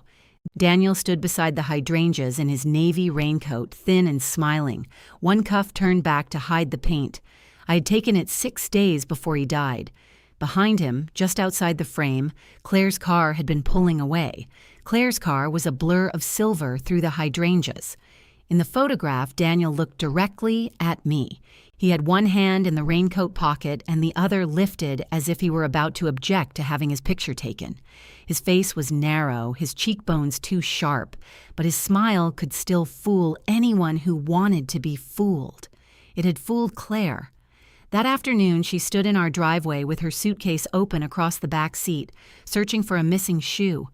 She was flying out the next morning for a 4-day work conference and had come to spend 2 nights with us first. Daniel had saved his strength for her. He showered without my help. He put on khakis instead of the soft pants he wore around the house. At lunch, he ate half a sandwich and concealed the rest beneath his napkin like a child trying to avoid dessert regulations. Claire saw him walk to the mailbox. She did not see him stand inside the front door for 10 minutes afterward, gripping the wall until his breathing settled. When she wheeled her suitcase outside, Daniel followed. You shouldn't be out here, I told him. It's a driveway, Evie, not the Oregon Trail. Claire looked between us. He's okay. I'm not arguing. You sound like you're arguing. Daniel put his arm around her shoulders. Your mother practices recreational concern, and your father practices dying in installments, I said. The joke landed badly. Claire's expression closed. Daniel squeezed her shoulder. I am not dying this week. You don't know that, I said. He turned his head toward me. His eyes warned me before his voice did. Evelyn. It was the tone he used when he believed I had made private fear impolite. Claire stared into the open car. Should I cancel? Daniel answered immediately. Absolutely not. I waited. She looked at me. What do you think? I should have said stay. I should have accepted the possibility that she would call me dramatic afterward. I should have let Daniel be angry with me while he was still alive enough to do it. Instead, I said, I think you should do what you can live with. Claire flinched. God, Mom. What? You can never just answer. I did answer. No. You handed me a threat and made it sound like advice. Daniel stepped between us, though he could barely stand. Go, he told her. I mean it. Send me a picture of the terrible hotel carpet. She searched his face. You promise you're okay? No one my age promises that. I promise I want you to go. She hugged him carefully. He winced where she couldn't see. Then she hugged me with less certainty. I'll be back Friday night, she said. We'll see you then. Daniel waved until her car reached the end of the street. The moment it turned the corner, his knees softened. I caught him under one arm. He laughed because he was embarrassed and because laughter was cheaper than admitting I had been right. Don't, I said. What? Don't make me hold you up and pretend it's funny. His smile disappeared. I needed her to leave believing I was still me. You were still you. Not the me she came to see. He leaned against me in the driveway, lighter than he had any right to be. I wanted to call Claire before she reached the highway. Daniel made me promise not to. He died the following Thursday morning. Claire was waiting for a flight home. On the floor of the study, I turned the photograph over. Claire had written Dad pretending he likes Mom's hydrangeas, followed by a heart. She had not been careless. She had asked us both. We had answered in the language our family used whenever truth threatened to become inconvenient. Daniel joked. I hinted. Claire chose the answer that allowed her to keep moving. Then I lied for her afterward. The doorbell rang while I was still holding the picture. I slid it back into the envelope and stood too quickly. One of my feet had gone numb. By the time I reached the front door, I was limping. Ruth stood on the porch with my red address book tucked under one arm. You're returning your gift? I brought it for demonstration purposes. That sounds dangerous. She held it up. You wrote your own phone number on the first page. I know my number. It says, in case Ruth forgets who gave her this. I was being helpful. I came to complain in person. I let her inside. She noticed the raincoat, as everyone did now. I've been thinking about that picture, she said. So have I. What picture? I asked, though I knew. The hydrangeas. In the kitchen, Ruth placed the address book beside the sugar bowl and sat without removing her coat. Mark called me, she said. I stopped pouring coffee. Why? He wanted to know if Claire had talked to me. Has she? She called after he left here. I carried the cups to the table. What did she say? That Mark went behind her back. That you're all discussing her like she's a problem to solve. You all, includes you now, apparently. I sat down. I told Mark I wouldn't mediate. Good. He shouldn't have called you. He called because Claire locked herself in the bedroom. I stared at her. Ruth waved one hand. Not literally locked. She closed the door. Mark uses dramatic verbs when he's anxious. What does he want you to do? Exactly what you think. Call her. Reassure her. Tell her she's not a terrible daughter. She isn't a terrible daughter. I know. She did a terrible thing. I know that, too. It was the first time Ruth had said it without adding anything. I took a drink of coffee. What changed? The empty chair at my birthday dinner. I looked at her. I left it for you, she said. I told Claire you might come. I wasn't invited. I know. But I thought maybe you would decide I mattered more than the invitation. You do. Apparently not enough. The words hurt because Ruth meant them. I'm sorry, I said. She looked surprised. I should have called you that day, I continued. I shouldn't have made you carry our fight through your birthday. Ruth's shoulders dropped slightly. I still think you should have come. I know. I also think Claire should have invited you. I know. She told everyone you needed space. I saw. The pictures? The empty chair had a strong supporting role. Ruth's mouth twitched. She kept looking at it, she said. Every time the restaurant door opened, she looked. That was harder to hear than the smiling photographs had been. She could have called me. She's waiting for you to call her. Then we have built a very efficient machine. Ruth opened her address book and ran a finger along the blank lines. What happened the week Daniel died? I looked at her. Mark said Claire thought you might tell people she left when he was dying. She didn't know he was dying. Did you? Not exactly. Evelyn. I knew it was close. Close could have meant that night or another month. And you let her leave? Daniel told her to go. What did you tell her? To do what she could live with. Ruth leaned back. That sounds like you. I know, it also sounds awful. I know that too. She waited. The story came out in pieces. I told her about Daniel hiding the sandwich, about his walk to the mailbox, about Claire searching his face and asking whether she should cancel. I told Ruth that Daniel collapsed after the car disappeared and made me promise not to call. I told her about the airport phone call, the delayed flight, and Claire arriving 6 hours too late with her conference badge still clipped to her purse. Ruth pressed 2 fingers beneath her eyes. Why didn't you tell me any of that? You asked whether she was there? I said work kept her away, which wasn't true. It was close enough. No, it was kinder. I thought so. To whom?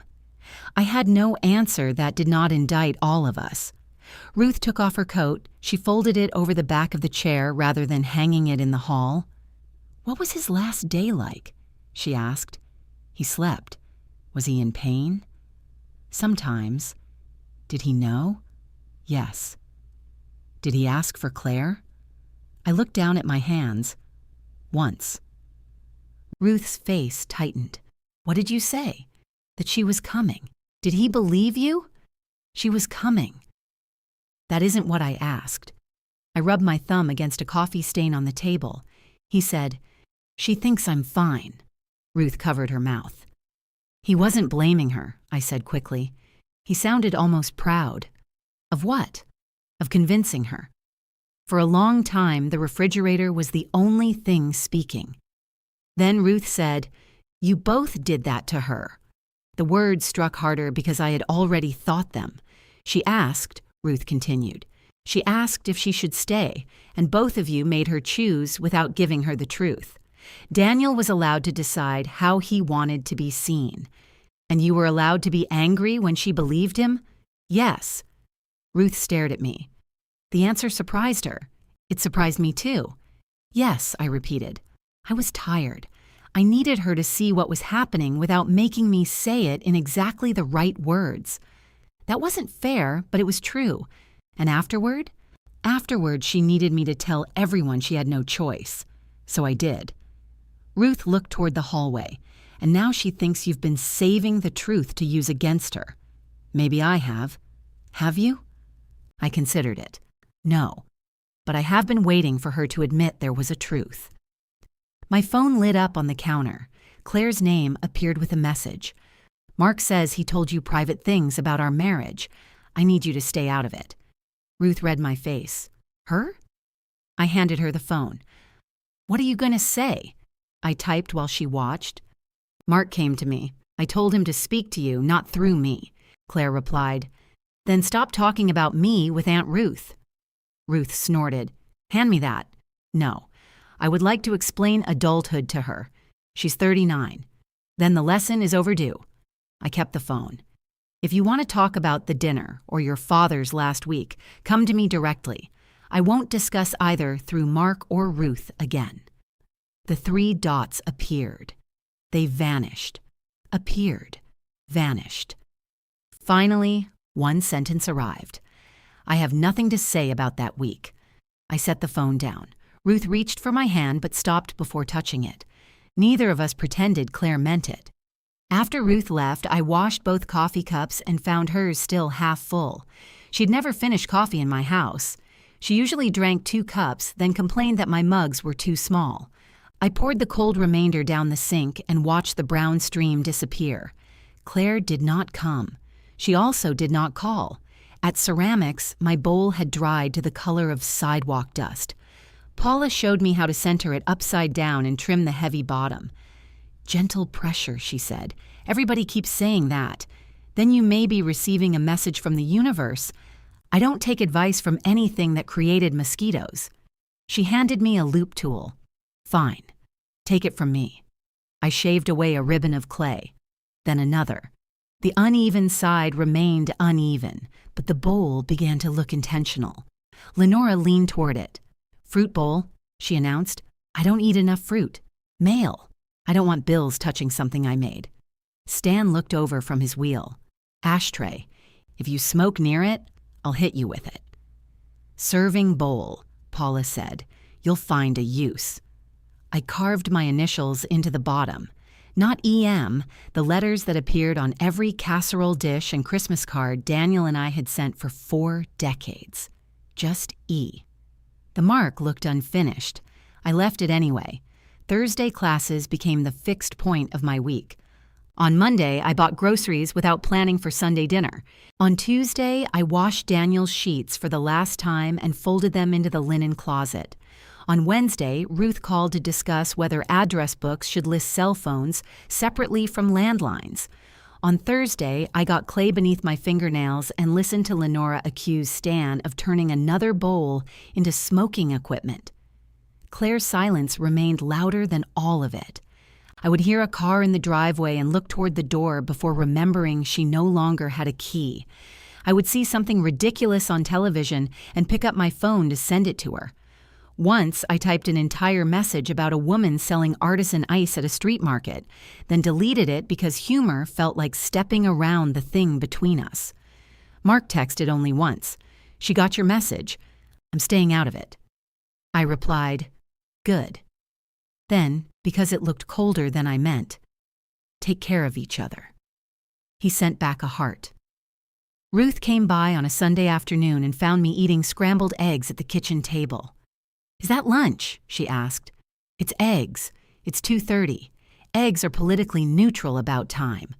She opened the refrigerator. "Why do you still have cake?" "Because it reproduces at night." There were 3 pieces left. I had eaten 2, Lenora had taken 1, and Ruth removed another without permission. She sat across from me and peeled back the plastic wrap. "I spoke to Claire," she said. "You're allowed. I didn't talk about you." "Then what did you discuss?" "My birthday. How novel. She apologized for not inviting you." "To you?" Ruth put down her fork. "I told her she owed the apology elsewhere." "And?" "She said you would use it as an admission of intent." I looked at my eggs. "What does that mean?"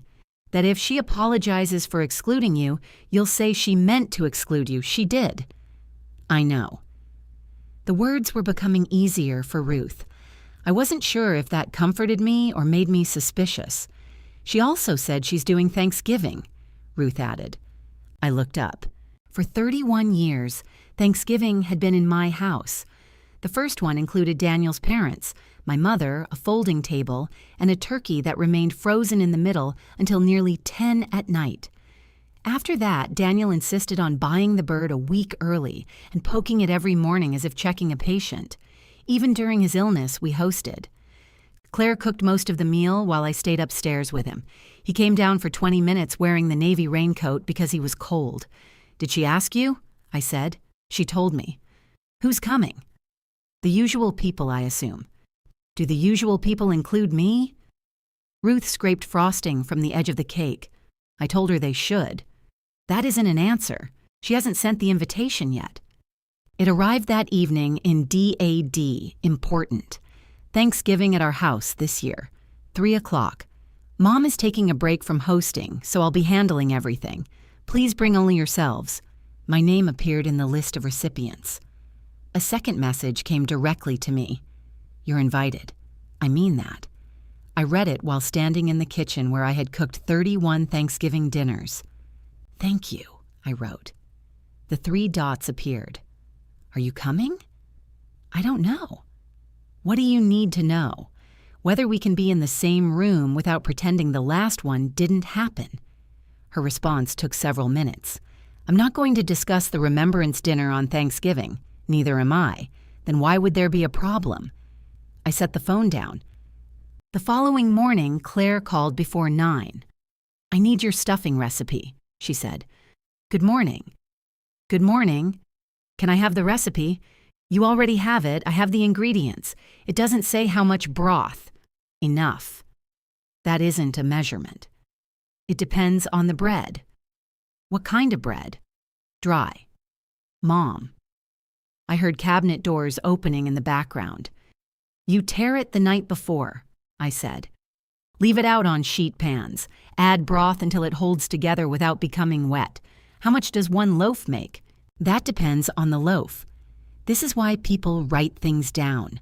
This is why people learn to cook beside someone. The words slipped out. Claire became quiet. I gripped the phone more tightly. "I can come over and show you," I said, before I could decide whether I meant it. "When?" "This weekend." "And then what?" "We act normal. We make stuffing. I don't want a cooking lesson used as some symbolic reconciliation. I was offering to help." "Right. So later you can tell everyone Thanksgiving only worked because you rescued me." "I have never said anything like that. You don't have to say it." I almost laughed at the familiar defense, but there was nothing funny in it. "I'll email you what I know," I said. "Forget it." She hung up. I sent the recipe anyway. 3 hours later, the email returned unread because I had used her old work address. I did not resend it. Lenora invited me to her Thanksgiving 2 days before the holiday. "It's not really Thanksgiving," she said over the fence. "It's 6 adults eating before the football people arrive in spirit and ruin the room. I have somewhere to be." "Do you?" "I'm invited to Claire's." That was not my question. I looked at the bare hydrangeas between our yards. Lenora waited. "What are you serving?" I asked. "Turkey breast, roasted carrots, and a pie made by someone with licensing. No stuffing. Bring your own carbohydrates." I told her I would think about it. On Thanksgiving morning, I woke at 5:30 because my body believed a turkey required attention. The kitchen was dark. No bird waited in the refrigerator. No bread covered the counters. Daniel's dented roasting pan remained on the top shelf of the pantry. I made coffee and sat in his chair. At 8, Claire sent a photograph to the group chat. Her dining table was already set with cream napkins and white flowers. The arrangement looked painfully similar to the Remembrance dinner. "Can't wait to see everyone," she wrote. I typed that I would not be coming. Before I could send it, Ruth called. "Don't do it," she said. "Do what?" "Disappear." "I'm not disappearing. I'm informing people. Come." "Why?" "Because I want you there. That wasn't enough on your birthday?" I was angry then. "And now I'm asking." I closed my eyes. What will Claire do when I walk in? She'll cope. That sounds festive. You don't have to stay long. I looked toward the hall. Daniel's raincoat hung beside my brown wool coat. He had worn it the previous Thanksgiving, buttoned to his chin while Claire knelt beside his chair and cut his turkey into pieces he could manage. The memory did not make me want to go. It made the decision clear. "I'm not ready," I said. Ruth was silent. "I'm sorry. Are you going to be alone?" "No." The answer became true as I said it. Lenora opened her door at noon wearing an apron printed with enormous vegetables. "I need carbohydrates," she announced. "I brought stuffing. Is it symbolic? Don't start." Her guests were all adults and all imperfectly assembled. Stan with a store-bought cranberry pie, Paula carrying 2 bottles of wine, Lenora's brother Curtis with a turkey breast he had sliced before arriving because he distrusted ceremonial carving, and a woman named May who introduced herself as Lenora's former sister-in-law and current emergency contact. Nobody knew enough about my family to watch me carefully. My stuffing was too dry. Paula added gravy. Stan called it a structural material. I told him his pie had freezer burn. We ate at a table with green paper napkins and no assigned seats. At 3:18, my phone buzzed inside my purse. At 4, it buzzed again. I did not check until dessert. The family group chat held 7 photographs. Claire had cooked a beautiful meal. Howard had somehow been invited again. Ruth looked unhappy in every picture. Mark's smile grew thinner from one image to the next. There was no empty chair. Claire had set the table for exactly the number of people who came. Her direct message read, "I hope you're satisfied." The second one said, "Everyone asked where you were. I told them you chose not to come." I stared at that sentence. It was true. That was the punishment. She had finally told the truth in a way designed to wound me. At home, just after 9, I hung my coat beside Daniel's and carried the empty stuffing dish into the kitchen. The doorbell rang. Claire stood on the porch, holding a foil-covered plate in both hands. Her eyes were swollen, and there was gravy on the sleeve of Daniel's college sweatshirt. "You made your point," she said. I opened the door wider, but I did not tell her she was right. Claire stepped inside but did not move beyond the hallway. The foil plate trembled slightly in her hands. She looked at the brass key on the small table, the one she had returned, then at me. "Are you going to let me stay?" "You came to talk." "I came to bring you food. At 9 o'clock. I got delayed." "By what?" "Fighting with everyone who loves me." She walked to the kitchen without waiting for an answer and set the plate on the counter. Steam had gathered beneath the foil and formed little beads that ran toward the edges. I put my empty stuffing dish in the sink. "Where's Mark?" "Home." "Does he know you're here?" "Yes." "Did he think it was a good idea?" "He asked me not to come." "That answers a different question." Claire pulled out a chair and sat. Daniel's sweatshirt hung loosely on her. The gravy stain had dried into a brown crescent near the cuff. "Thanksgiving was awful," she said. "The photographs were lovely. You know photographs lie. I'm learning." She looked toward the refrigerator. "You still have cake?" "1 piece." "Of course you do. Would you like it?" "No." "Then its survival continues." Her mouth moved, almost a smile, but she stopped it. I sat across from her. "What happened?" I asked. "You didn't come. I told you I wasn't coming. That's what happened." Claire. The turkey took an hour longer than it was supposed to. The stuffing was dry. So was mine. Yours was dry? Paula poured gravy on it. Who's Paula? My ceramics instructor. Claire blinked. And Lenora was there? Yes. You spent Thanksgiving at Lenora's pottery dinner? It was not a pottery dinner. Stan brought pie. Who is Stan? A man committed to the ashtray as an art form. She stared at me as if I had begun speaking another language. You have a whole group now? I attended dinner with 6 adults, 6 strangers, 5 strangers, and Lenora. You chose strangers over your family. I chose a table where I was expected. You were expected at my house. You set the table for the exact number who came. Her eyes flashed. Because you didn't answer until that morning. You could have left a chair. And stared at it all day? No, thank you. Then don't tell me you expected me. Claire stood, paced to the counter, and pulled the foil off the plate. Turkey, stuffing, green beans, mashed potatoes, and a slice of pumpkin pie had been arranged with almost comical care. The gravy sat in a small, lidded cup so it wouldn't soak into anything. I made this for you, she said. I see that. I wrapped it before everyone left. I kept Mark from eating the turkey wing. I didn't know Mark liked the wing. He doesn't. He was trying to clean up. Despite myself, I smiled. Claire saw it and became angrier. You think this is funny? No. You got to sit with strangers and make jokes while I spent 6 hours being punished in my own house. Who punished you?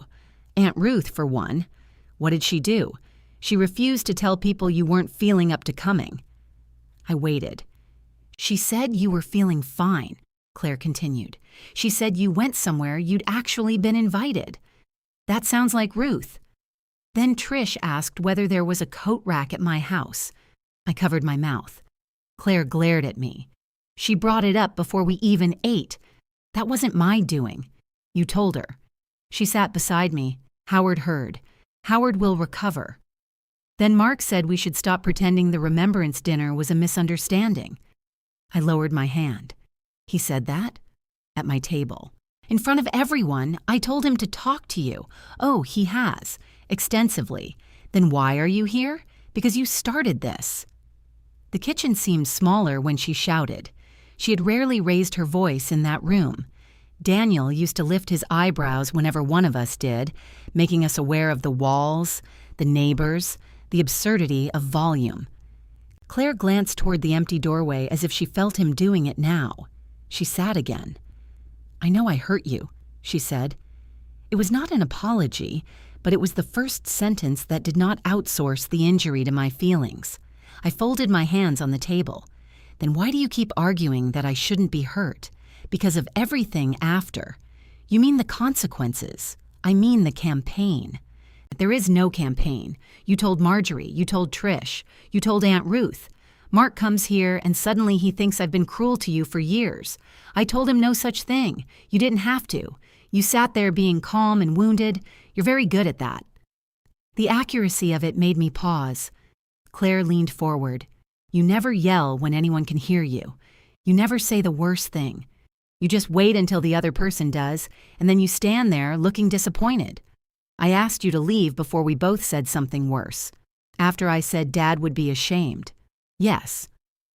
Wasn't that the worst thing? It was close. What did you want to say? I looked at her. That I was ashamed of you. She went still. I had not meant to say it, or I had meant to say it every day since the dinner and had finally run out of safer words. Claire's face emptied. I could have reached across the table. I could have softened it immediately. I didn't.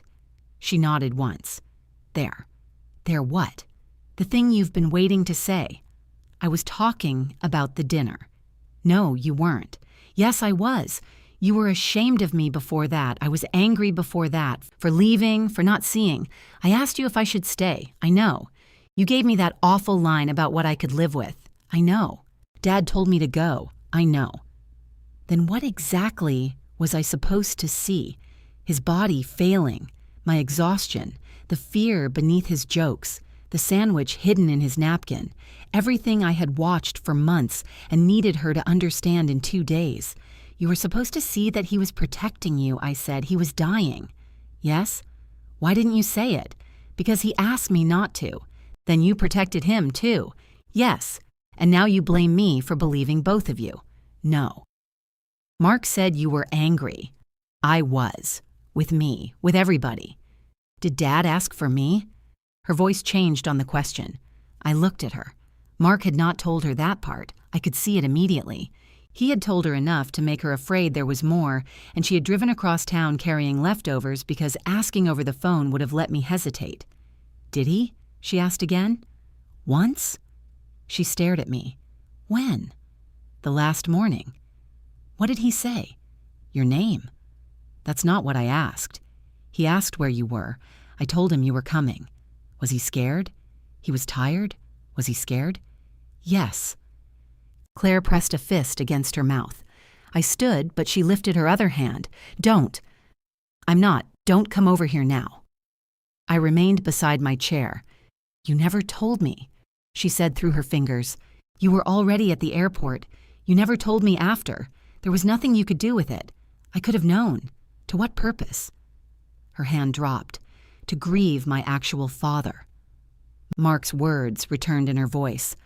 I sat down slowly. You decided I couldn't handle it, she said. I decided not to add pain that changed nothing. You decided which version I got. Yes, the word hurt both of us. Claire wiped beneath her eyes with the heels of her hands.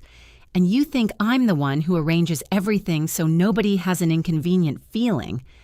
I looked away. She laughed once, miserably. You put me behind a coat rack for 11 months. That is not the same. No, yours was invisible. I wanted to reject the comparison. Part of me did. I had not seated her away from her family. I had not watched a server offer her dignity and stopped him. I had protected a daughter who arrived too late from a fact that could only torture her. But I had also protected myself. As long as Claire did not know Daniel had asked for her, I did not have to answer why I had let her leave. As long as I told everyone work kept her away, nobody could ask what I had said in the driveway. Is that why you seated me in the back? I asked. Claire looked toward the hallway. I told the restaurant I wanted you near an exit. Why? Because I didn't know how you'd be. You keep saying that. You hadn't been around that many people since the funeral. You refused to look at the slideshow before the dinner. You wouldn't tell me what you planned to say. I told you I wasn't giving a speech. I didn't know if you'd change your mind. And tell them you weren't there. Her silence answered. So you did hide me. I did not ask for a coat rack. You saw it. When I got there, yes. And you left me behind it. Everything was already set. The server offered to move me into an aisle beside Ruth. That seat was in the middle of the room where my memories might reach other people. Claire stood again. I wanted one night where I didn't have to wonder if you were going to expose me. I had spent 11 months protecting you. I never asked you to. Neither did I. Her eyes narrowed. You asked me to protect you every time you let me answer for you. Every time someone said it was such a shame work kept you away, and you lowered your eyes and let them believe it. I thought that was what happened. No, you didn't. You told me it was, and you knew there was more. Because there is always more with you, something you don't say, something I'm supposed to understand, something that becomes proof I failed later. She grabbed her purse. Sit down, I said. No, we're finally talking. No, you're finally admitting you kept something from me, and somehow I'm still the one on trial. I was wrong not to tell you. Claire froze. I had never said it before. Not about that week. I was wrong, I repeated. You asked a direct question in the driveway, and I gave you a coward's answer. I was angry that you left, but I helped you leave. Her face crumpled. For a moment, I thought she might sit. Then she looked at the foil plate. I should have moved you, she said. When the server asked, "I should have moved you." Yes. I saw the rack, and I was relieved. The admission seemed to frighten her. "I'm sorry for that," she whispered. My breath caught. "But I can't be sorry for being afraid of you." She walked into the hallway. I followed as far as the kitchen doorway. At the front door, she turned. "You want me to admit what I did because then we can fix it. What do I get if I admit it? Dad is still dead. I'm still the one who left. You're still the one who stayed. I didn't win, Claire. You act like you did." She opened the door. Cold air moved through the hallway, lifting the sleeve of Daniel's raincoat away from the wall. Claire looked at it, then at me. "You should have called me back," she said. Yes, she left before I could say anything else. I locked the door and returned to the kitchen. The plate remained open on the counter. Everything had gone cold except the gravy sealed inside its cup. Beneath the turkey wing, Claire had tucked a folded paper napkin. On it, in her careful block letters, she had written, "The stuffing needs more broth. Don't say it." I sat at the table and laughed until I cried. The gravy improved everything except the pumpkin pie. I ate at the kitchen table with Claire's note beside my plate. When I finished, I washed the dishes, folded the foil, and put the little lidded cup in the cabinet with the containers no one ever returned to the correct households. At midnight, I called Claire. She did not answer. "This is your mother," I said after the beep, as if there were several 68-year-old Evelyns calling her that night. "I should have called you back to the house. I should have said plainly that your father was worse, and I should have told you afterward that he asked for you. I thought I was protecting you, but I was also protecting myself from your anger. I'm sorry." I paused. That apology does not mean what happened at the Remembrance dinner no longer matters. Both things can be true. I was wrong, and you hurt me. You don't have to call tonight.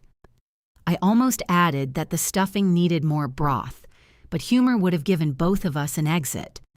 I hung up. Claire did not call the following day. Late in the afternoon, one text arrived. "I heard your message." That was all. I did not ask whether she accepted the apology.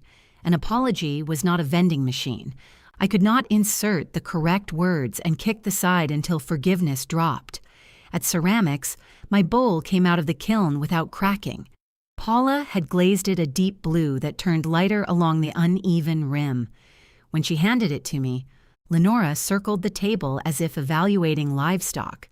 "Male," she said. "Serving bowl," Paula insisted. Stan tapped the side with one fingernail. "Too deep for an ashtray." "Your approval means nothing to me," I told him. I carried it home in both hands. The first thing I put inside was a bag of clementines. They rolled toward the low side and arranged themselves there, bright and crowded. Daniel would have commented on the structural failure. I heard the sentence in his voice and let it be funny without reaching for my phone. Christmas approached through catalogs, grocery store music, and phone calls from people who wanted to know what the family was doing. No one knew. Ruth refused to let Claire host after Thanksgiving. Claire refused to come to my house. Mark suggested a restaurant, then withdrew the suggestion when both of us became silent. Trish offered her home 2 hours away, which everyone praised as generous before explaining why the drive was impossible. Eventually, Ruth announced she would serve lunch at her house. "You're both invited," she told me. "I am not negotiating." Did Claire agree? She acknowledged receipt. Festive. "If either of you puts me in the middle, I will serve canned soup." "Which kind?"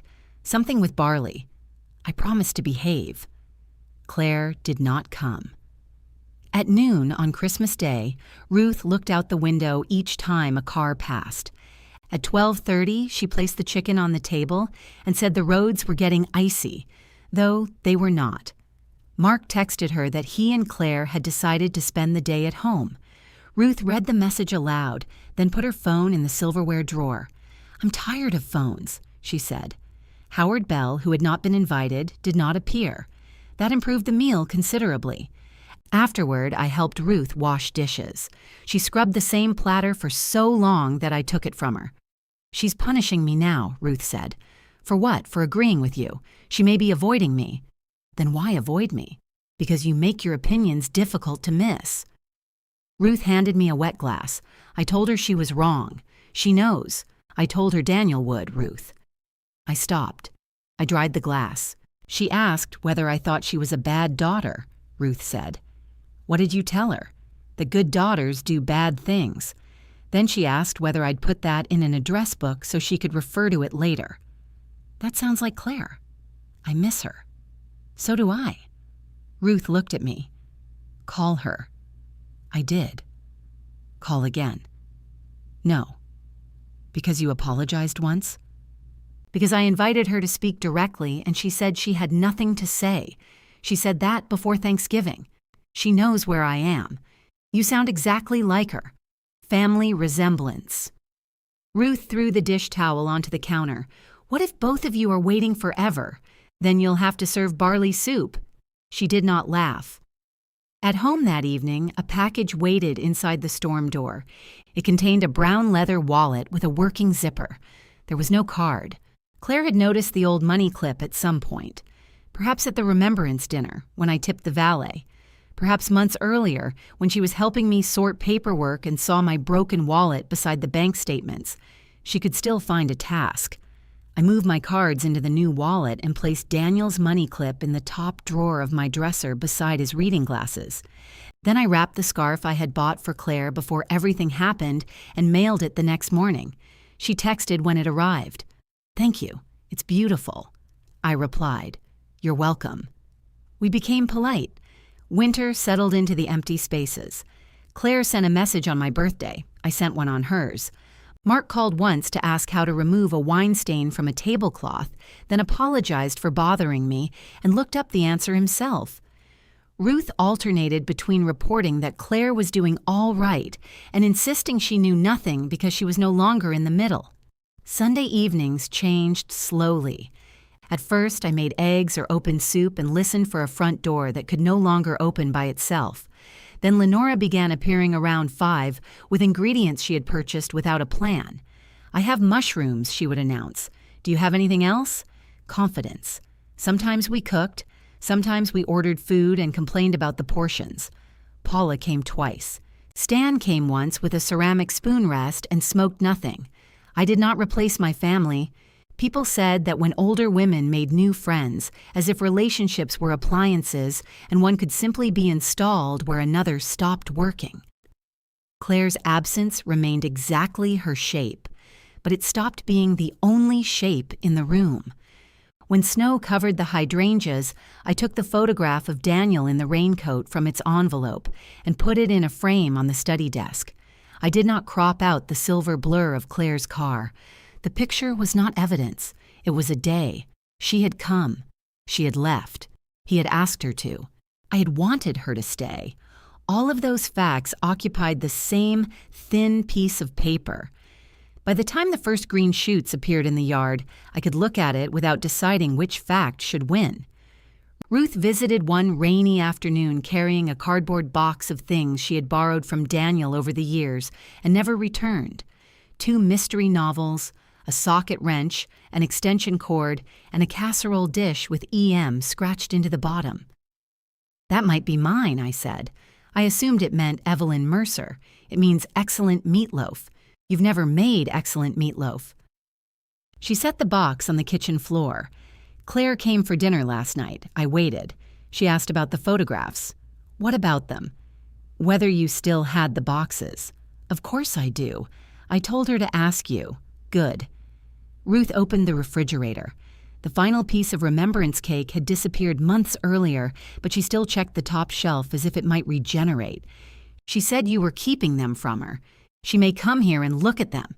Did you tell her that? I told her I wouldn't provide them for another display. That isn't the same. She knows they're here. Ruth closed the refrigerator.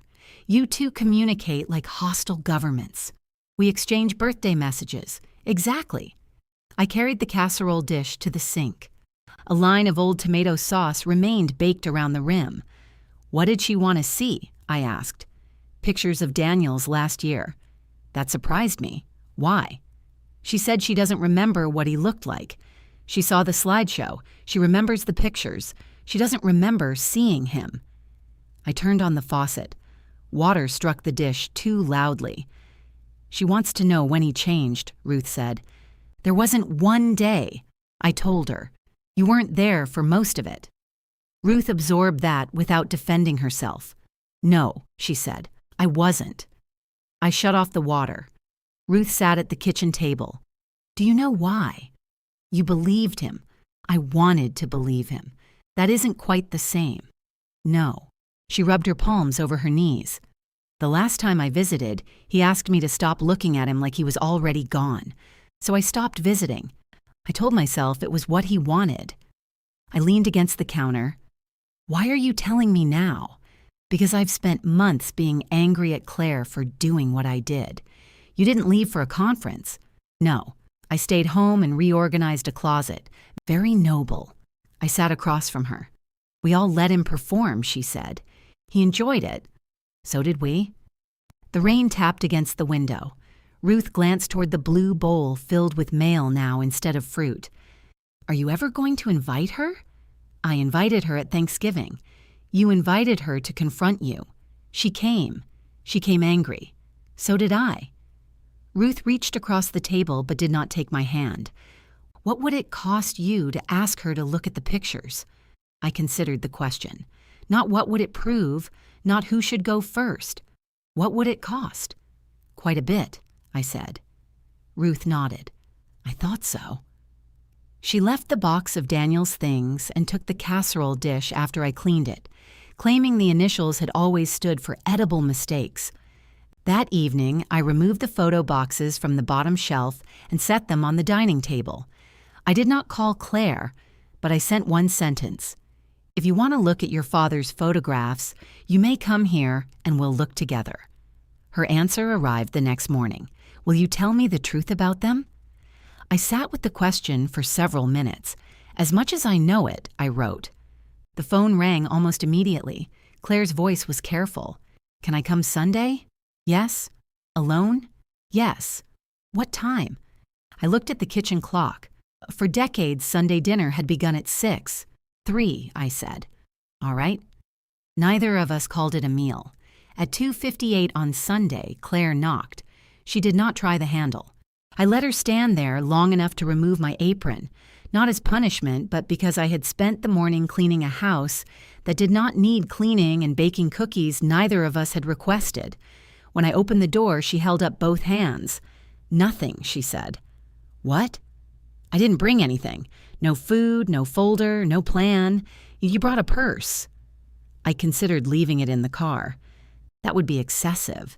She looked past me toward the brass key on the hall table. I parked in the driveway. Is that okay? Yes, Claire. All right. I stepped aside. She wore black pants, a cream sweater, and the scarf I had mailed her for Christmas. One end was longer than the other. Claire could organize a dinner for 43 people, but had never learned to put on a scarf without looking as though it had attacked her. Daniel's raincoat still hung in the hall. She touched the blue cuff lightly as she passed. The photo boxes waited on the dining table. I had placed 2 cups, the coffee pot, and the plate of cookies beside them. No flowers, no place cards. Claire stopped at the edge of the room. You put them out. You asked to see them. I wasn't sure you would. Then why did you come? I'm trying to stop predicting you. She pulled out a chair. I sat across from her and lifted the lid from the first box. The earliest photographs were not in any order. Daniel believed chronological filing was a surrender to time. There were vacations beside Christmas mornings, work picnics beside pictures of appliances we had purchased for insurance purposes. Claire picked up one of Daniel asleep on a motel bed with a paperback open across his chest. Where was this? Ohio. Why were you in Ohio? Your father became convinced we needed to see the world's largest horseshoe. Is that in Ohio? No. She laughed. He drove 6 hours in the wrong direction?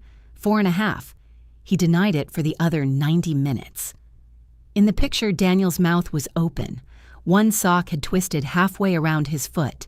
Claire held it by the edges as though it might bruise. You didn't put this in the slideshow, I said. No. Why? It's not flattering. It's accurate. He would have hated people seeing it. He would have pretended to hate it and then passed it around. Claire smiled, but her eyes filled. We moved slowly through the stack. There was Daniel standing in front of the toothpaste blue bathroom, pointing at the wall as if he had intended the color all along. There was the Christmas. He burned his eyebrows, lighting the gas grill. There was a photograph of Ruth asleep in our lawn chair with a paper plate balanced on her stomach. "You should send this to her," Claire said. "I'm saving it for leverage. You said you don't hold things hostage. People are different from photographs." The joke landed softly between us. Then the images changed. Daniel at the kitchen table with both hands wrapped around a mug. Daniel wearing a sweater in late spring. Daniel sitting on the backyard steps because he had walked out to inspect the hydrangeas and could not manage the walk back without resting. Claire placed those three beside one another. "What month was this?" she asked. "May. He told me he was still going to the hardware store. He went once. He said he went all the time. He said many things." She found a photograph of me kneeling beside his chair, tying his shoe. Only the side of my face was visible. I looked irritated. "Who took this?" "Ruth, I think. Why do you look angry?" "Because he had untied it twice trying to do it himself. Were you mad at him?" "Yes." Claire looked up. "I loved him," I said, "and sometimes I wanted to throw his shoes into the street." She studied the photograph again. "He never told me you fought. He didn't tell people when his feet hurt either. What did you fight about?" "Food. Medicine. Whether he could drive. How often I reminded him not to drive." "Did he? Twice? After you told him not to?" "That was the appeal." She almost laughed, then pressed her lips together. "Why didn't you call me?" "About the driving?" "About any of it." "I did. You said he was having a hard week." "He was." "That could mean anything." "I know. You kept saying he was tired." "He was tired." "Mom." The sharpness in her voice made my shoulders rise. Claire noticed. "I'm not trying to start a fight. You are asking me to account for every sentence I spoke while caring for a dying man. I'm asking why I didn't understand. Because none of us wanted you to." She leaned back. I took a breath. "Your father wanted to be himself when he talked to you. He saved his energy. He put on decent clothes. He made me remove the medical supplies from the coffee table before you visited. And you went along with it. Usually. Why? Because being sick had taken almost every choice from him. I let him keep that one. Even when it meant I didn't know?" "Yes." She looked toward the box. "And part of me was angry that you needed a translation," I added. "I thought you should look at him and know. You knew what you were looking for. Yes. I saw what he showed me. Yes. That doesn't make me stupid. No. Or selfish. No." She waited. "Leaving did not make you selfish," I said. "But after he died, you let me carry the story because the truth hurt." Her fingers tightened around the photograph. "Yes," she said. The word was barely audible. I knew work wasn't the whole reason. I knew I had chosen to go. Every time someone said, "You did everything you could," I wanted to tell them I hadn't. But then you would say the conference couldn't be avoided and everybody would look at me kindly. I thought kindness helped. It made me feel like a fraud. I didn't know. I didn't tell you. We sat with that.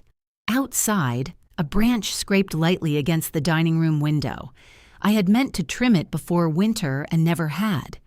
Claire reached into the second box and found the last summer envelope. Her handwriting appeared across the front. "I labeled these for the slideshow," she said. "Yes, I thought I used everything good. You used everything clean." She removed the hydrangea photograph. Daniel smiled up at both of us. The silver blur of her car remained behind him. Claire's thumb covered it. "Was this after I left?" "Just before. You were backing out. He looks fine. He wanted to. What happened after?" His knees gave out. She shut her eyes. "I caught him," I said. "We got inside. He slept most of the afternoon. You wanted to call me." "Yes." And Dad said no. Yes. Did you argue? Not well. He was too tired and I was too angry. With him? With both of you. She opened her eyes. I'm sorry, I said. I needed you. And instead of saying that, I made your decision into a test. Her chin trembled. I would have stayed. I know. No, you don't. You're right. I believe you would have stayed. She looked down at the photograph. I still left. Yes. Can you say it was okay? No. Her head lifted. I can say it was understandable. I can say your father told you to go, and I failed to tell you plainly what I needed. I can say he was not angry with you. But I can't make it okay, Claire. It happened. Tears moved down her face without changing her expression. That's what I was afraid you'd say at the dinner. I wasn't going to speak. I didn't believe you. Why? Because I was standing in a room full of people telling them Dad made everyone feel seen, and all I could think was that I hadn't seen him. She put the photograph on the table. The speech wasn't for him, she said. Not really. It was for me. I wanted to be his daughter the way everybody remembered me being his daughter. I wanted one night where no one looked at me and wondered why I wasn't there. No one knew. You knew. So you put me at the quiet table. Yes. The word did not come with an excuse. You saw the coat rack. Yes. The server offered to move me. Yes. You told him not to. Yes. Each answer seemed to cost her more than the one before it. I was relieved you were hidden, she said. When I looked across the room and couldn't see you, I felt relieved. I knew it was wrong, and I left you there anyway. I folded my hands in my lap because they had begun to shake. I'm sorry, Claire said. Not that the seating was bad, not that you felt excluded. I excluded you at Dad's Remembrance dinner. I used your photographs and your cake, and then I put you where you couldn't see any of it because I was afraid of what you knew. The room went quiet. I had imagined an apology many times. In most versions, it produced immediate warmth. I crossed the space between us. Claire cried against my shoulder. Daniel's absence softened into something survivable. Instead, I felt tired. Thank you for saying it, I told her. Her face changed. That's all? What do you want me to do? I don't know. I don't know either. Do you forgive me? I think I can. Can? Forgiveness isn't the same as going back. Back to what? To you walking in without knocking. To every Sunday belonging to you. To me making things easy before we know whether they're right. Claire wiped her face with a paper napkin from the cookie plate. I gave back the key. Yes, you canceled dinner. I stopped hosting it. You know what I mean. I do. That distinction matters to me now. She folded the napkin into smaller and smaller squares. Are you trying to teach me a lesson? No. I am trying not to lose myself while waiting for you to learn one. She looked wounded, but she did not argue. What happens now? She asked. I don't know. Can I come back? You can call. That sounds formal. It is. Can we ever have Sunday dinner again? Maybe. But not because Sunday arrived. She nodded. We returned the photographs to the boxes. Claire paused over the picture of Daniel asleep in Ohio. Can I take this one? Not today. Her mouth tightened, then relaxed. Okay, you can come look again. Okay. At the door, she wrapped the scarf more evenly around her neck. I need to tell people, she said. Tell them what? The truth about the dinner. You don't have to make an announcement. I told them you were sick. Then I told them you chose not to come to things. I made every absence sound like yours. What are you proposing? I don't know yet. Then don't turn it into another event. I won't. She opened the door, then looked back. Dad asked for me once? Once. Was that the last thing he said? No. What was? He told me the room was too warm. Claire stared at me. That's it? He had complained about that room for months. It would have been strange if he stopped. A laugh broke through her tears. That really was him. Yes. She stepped onto the porch. I'm not ready to forgive you for not telling me. I know, but I think I can. Can? She gave me a small, sad smile. Apparently, it isn't the same as going back. Then she walked to her car. I watched until she pulled out of the driveway. This time, I did not ask her to stay. Before closing the door, I looked at the brass key on the hall table. I left it where it was. The family group chat began buzzing before 8 the next morning. Claire had written a message long enough that I had to tap it to see the rest. I need to correct what I told everyone about Dad's Remembrance dinner. Mom was not sick. I chose her seat near the back because I was afraid she might talk about Dad's final week, and when I saw that the coat rack blocked her view, I did not move her. A server offered, and I stopped him. She left because I excluded her. I later described some of her absences from family events as if they were caused by her grief or fragility. That was also unfair. Please don't contact her to ask her to settle this or take sides. I'm telling you because I was willing to let everyone believe something untrue when it protected me. For 3 full minutes, no one responded. Then Howard Bell sent a praying hand symbol. Trish wrote, "Thank you for telling us." Ruth began typing, stopped, began again, and finally sent nothing. Daniel's cousin, Paul, wrote, "This seems like something that should have stayed private." Claire answered him, "It should have. I made it public when I lied about why she left." I read that sentence twice. No one applauded. No one declared Claire brave or me vindicated. Howard changed his praying hands to a red heart, then apparently changed his mind and removed it. Marjorie called, but I let the phone ring. I did not want to spend the morning accepting apologies from people who had hung their coats where a coat rack stood. Claire sent me a separate message. "I didn't show you first because I didn't want you to have to edit it for me." I wrote, "Thank you for correcting it. Nothing more was needed." Ruth lasted until 9:20. I did not respond, she announced when I answered. I noticed. I wrote 3 responses, I assumed. One was very good. "Congratulations on not sending it. She called me last night." "Claire?" "She apologized for the birthday dinner. She said she knew leaving you out would hurt you and did it anyway because she wanted to prove the family could gather without you. That landed more softly than it might have months earlier. Not because it mattered less, because I no longer needed to wrestle every injury into an explanation before breakfast." "What did you say?" I asked. I told her I knew. "Ruth." Then I apologized for saying I knew. Impressive growth. She told me to stop making her accountability about my correctness. I laughed. "She's right. I know. You're doing it again." Ruth sighed. "Do you forgive her?" "That is between Claire and me. You two have become exhausting about boundaries. Try an address book. You can keep track of them alphabetically." Claire did not arrive the following Sunday. She called on Saturday and asked whether the invitation to look at photographs remained open. It does. Would 2:00 be all right? Yes, she knocked at 2. We spent 3 hours with the second photo box. We disagreed about whether Daniel enjoyed a trip to Vermont. Claire believed his smile proved he had.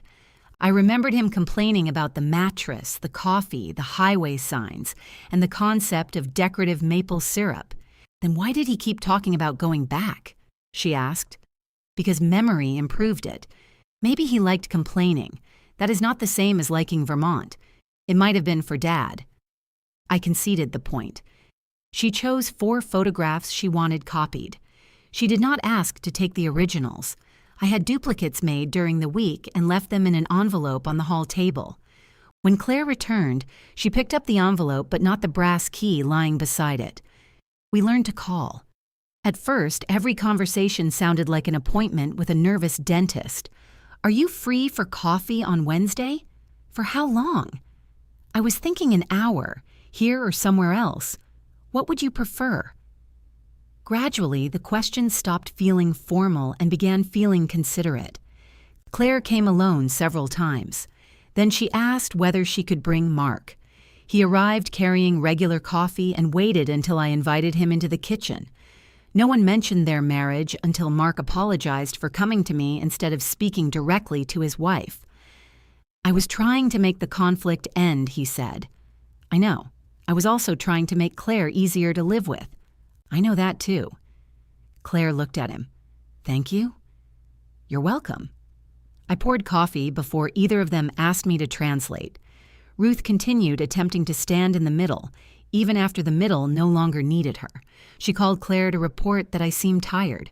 She called me to report that Claire sounded stressed. When we discovered this, Claire and I each told her to stop within the same 10-minute period. Ruth responded in the group chat. "It is nice to be appreciated." I sent a heart. Claire sent 2. Sunday dinner did not return. That mattered. Some evenings I wanted to call at 4 and ask what they were doing. I missed the sound of Mark opening wine. I missed Claire standing at my stove and complaining that my knives were dull. I even missed cooking too much and pretending it was accidental. But the old routine had asked nothing of them and everything of me. Restoring it simply because we were speaking again would have turned forgiveness into unpaid labor. Instead, Claire invited me to her house for lunch. She gave me 2 possible Sundays and asked which worked. When I arrived, I rang the bell. She opened the door wearing an apron and flour across one cheek. "You baked?" I asked. I attempted rolls. "Do you have a backup carbohydrate?" Mark bought bread. Good marriage. She had set 3 places at the table without flowers or cards. I sat where I wanted. Lunch was not graceful. The rolls could have broken windows. Claire oversalted the chicken, and Mark spilled iced tea onto his own lap. Nobody hurried to make it mean anything. When they came to my house 3 weeks later, I used the blue pottery bowl for salad. Claire turned it over and found the single E carved into the bottom. "You forgot the M, no." She looked at me, but did not ask. Lenora had been right. The bowl worked for fruit, mail, salad, and a small repair bill I ignored for 11 days. It did not need one fixed purpose to count as useful. The hydrangeas flowered, browned, and were cut back again. Claire and I had bad conversations, as well as good ones. Once she accused me of using the returned house key as a permanent reminder of her failure. I told her I kept it on the hall table because I had nowhere else to put it. She suggested a drawer. I put it in the drawer.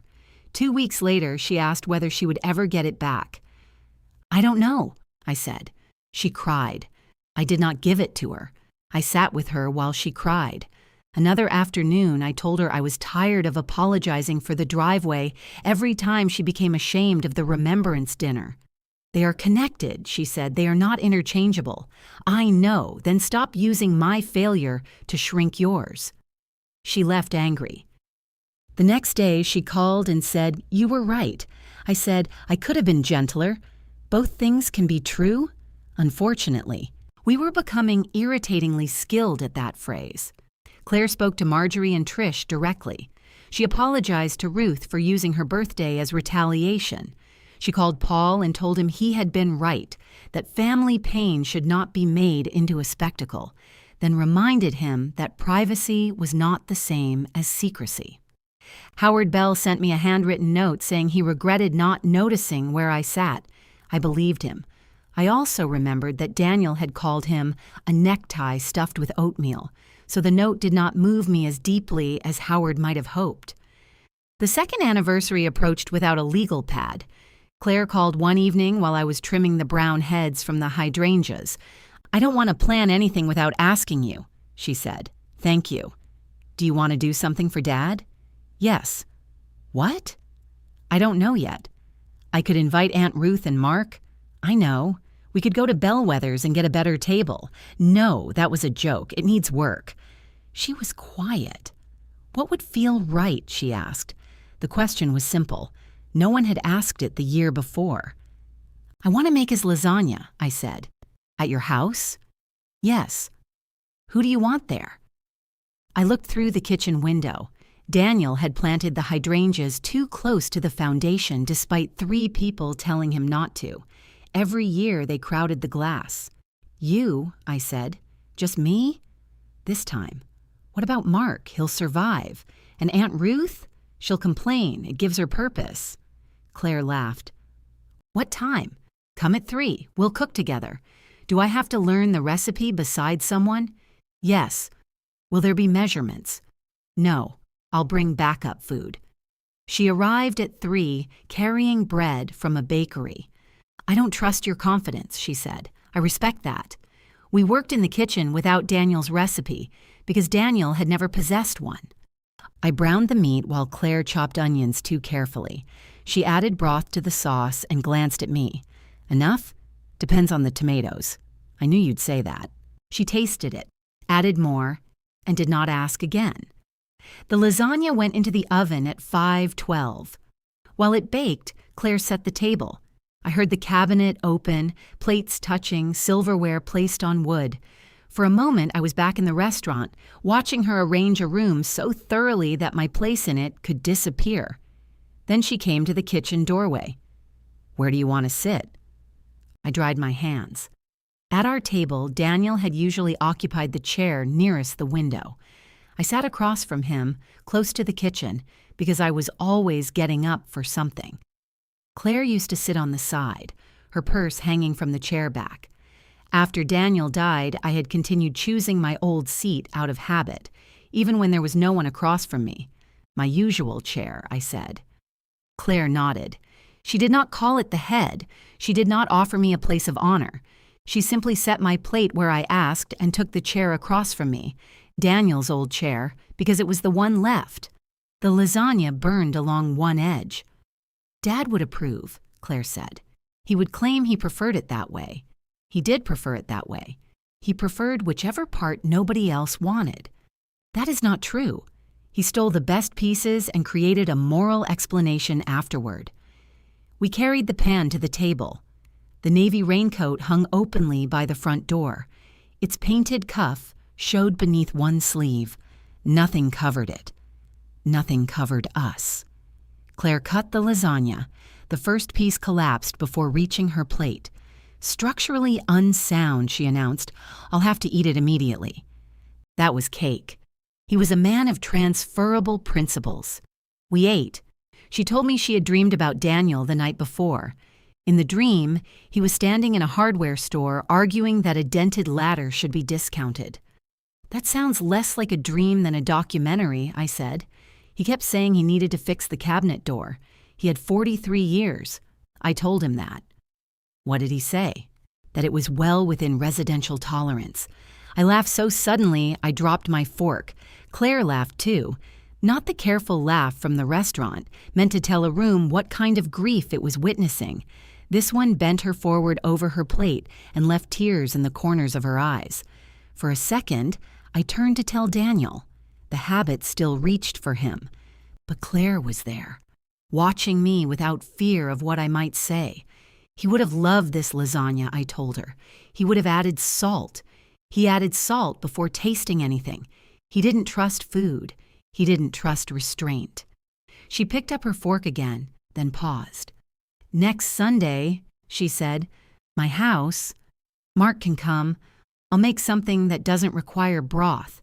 Call me Saturday. I will." She took another bite and made a face because the edge was more burned than she expected. I saw it. She saw me see it. Neither of us pretended otherwise. Then she looked up to make sure I had heard her laughing, and this time there was nothing in the way.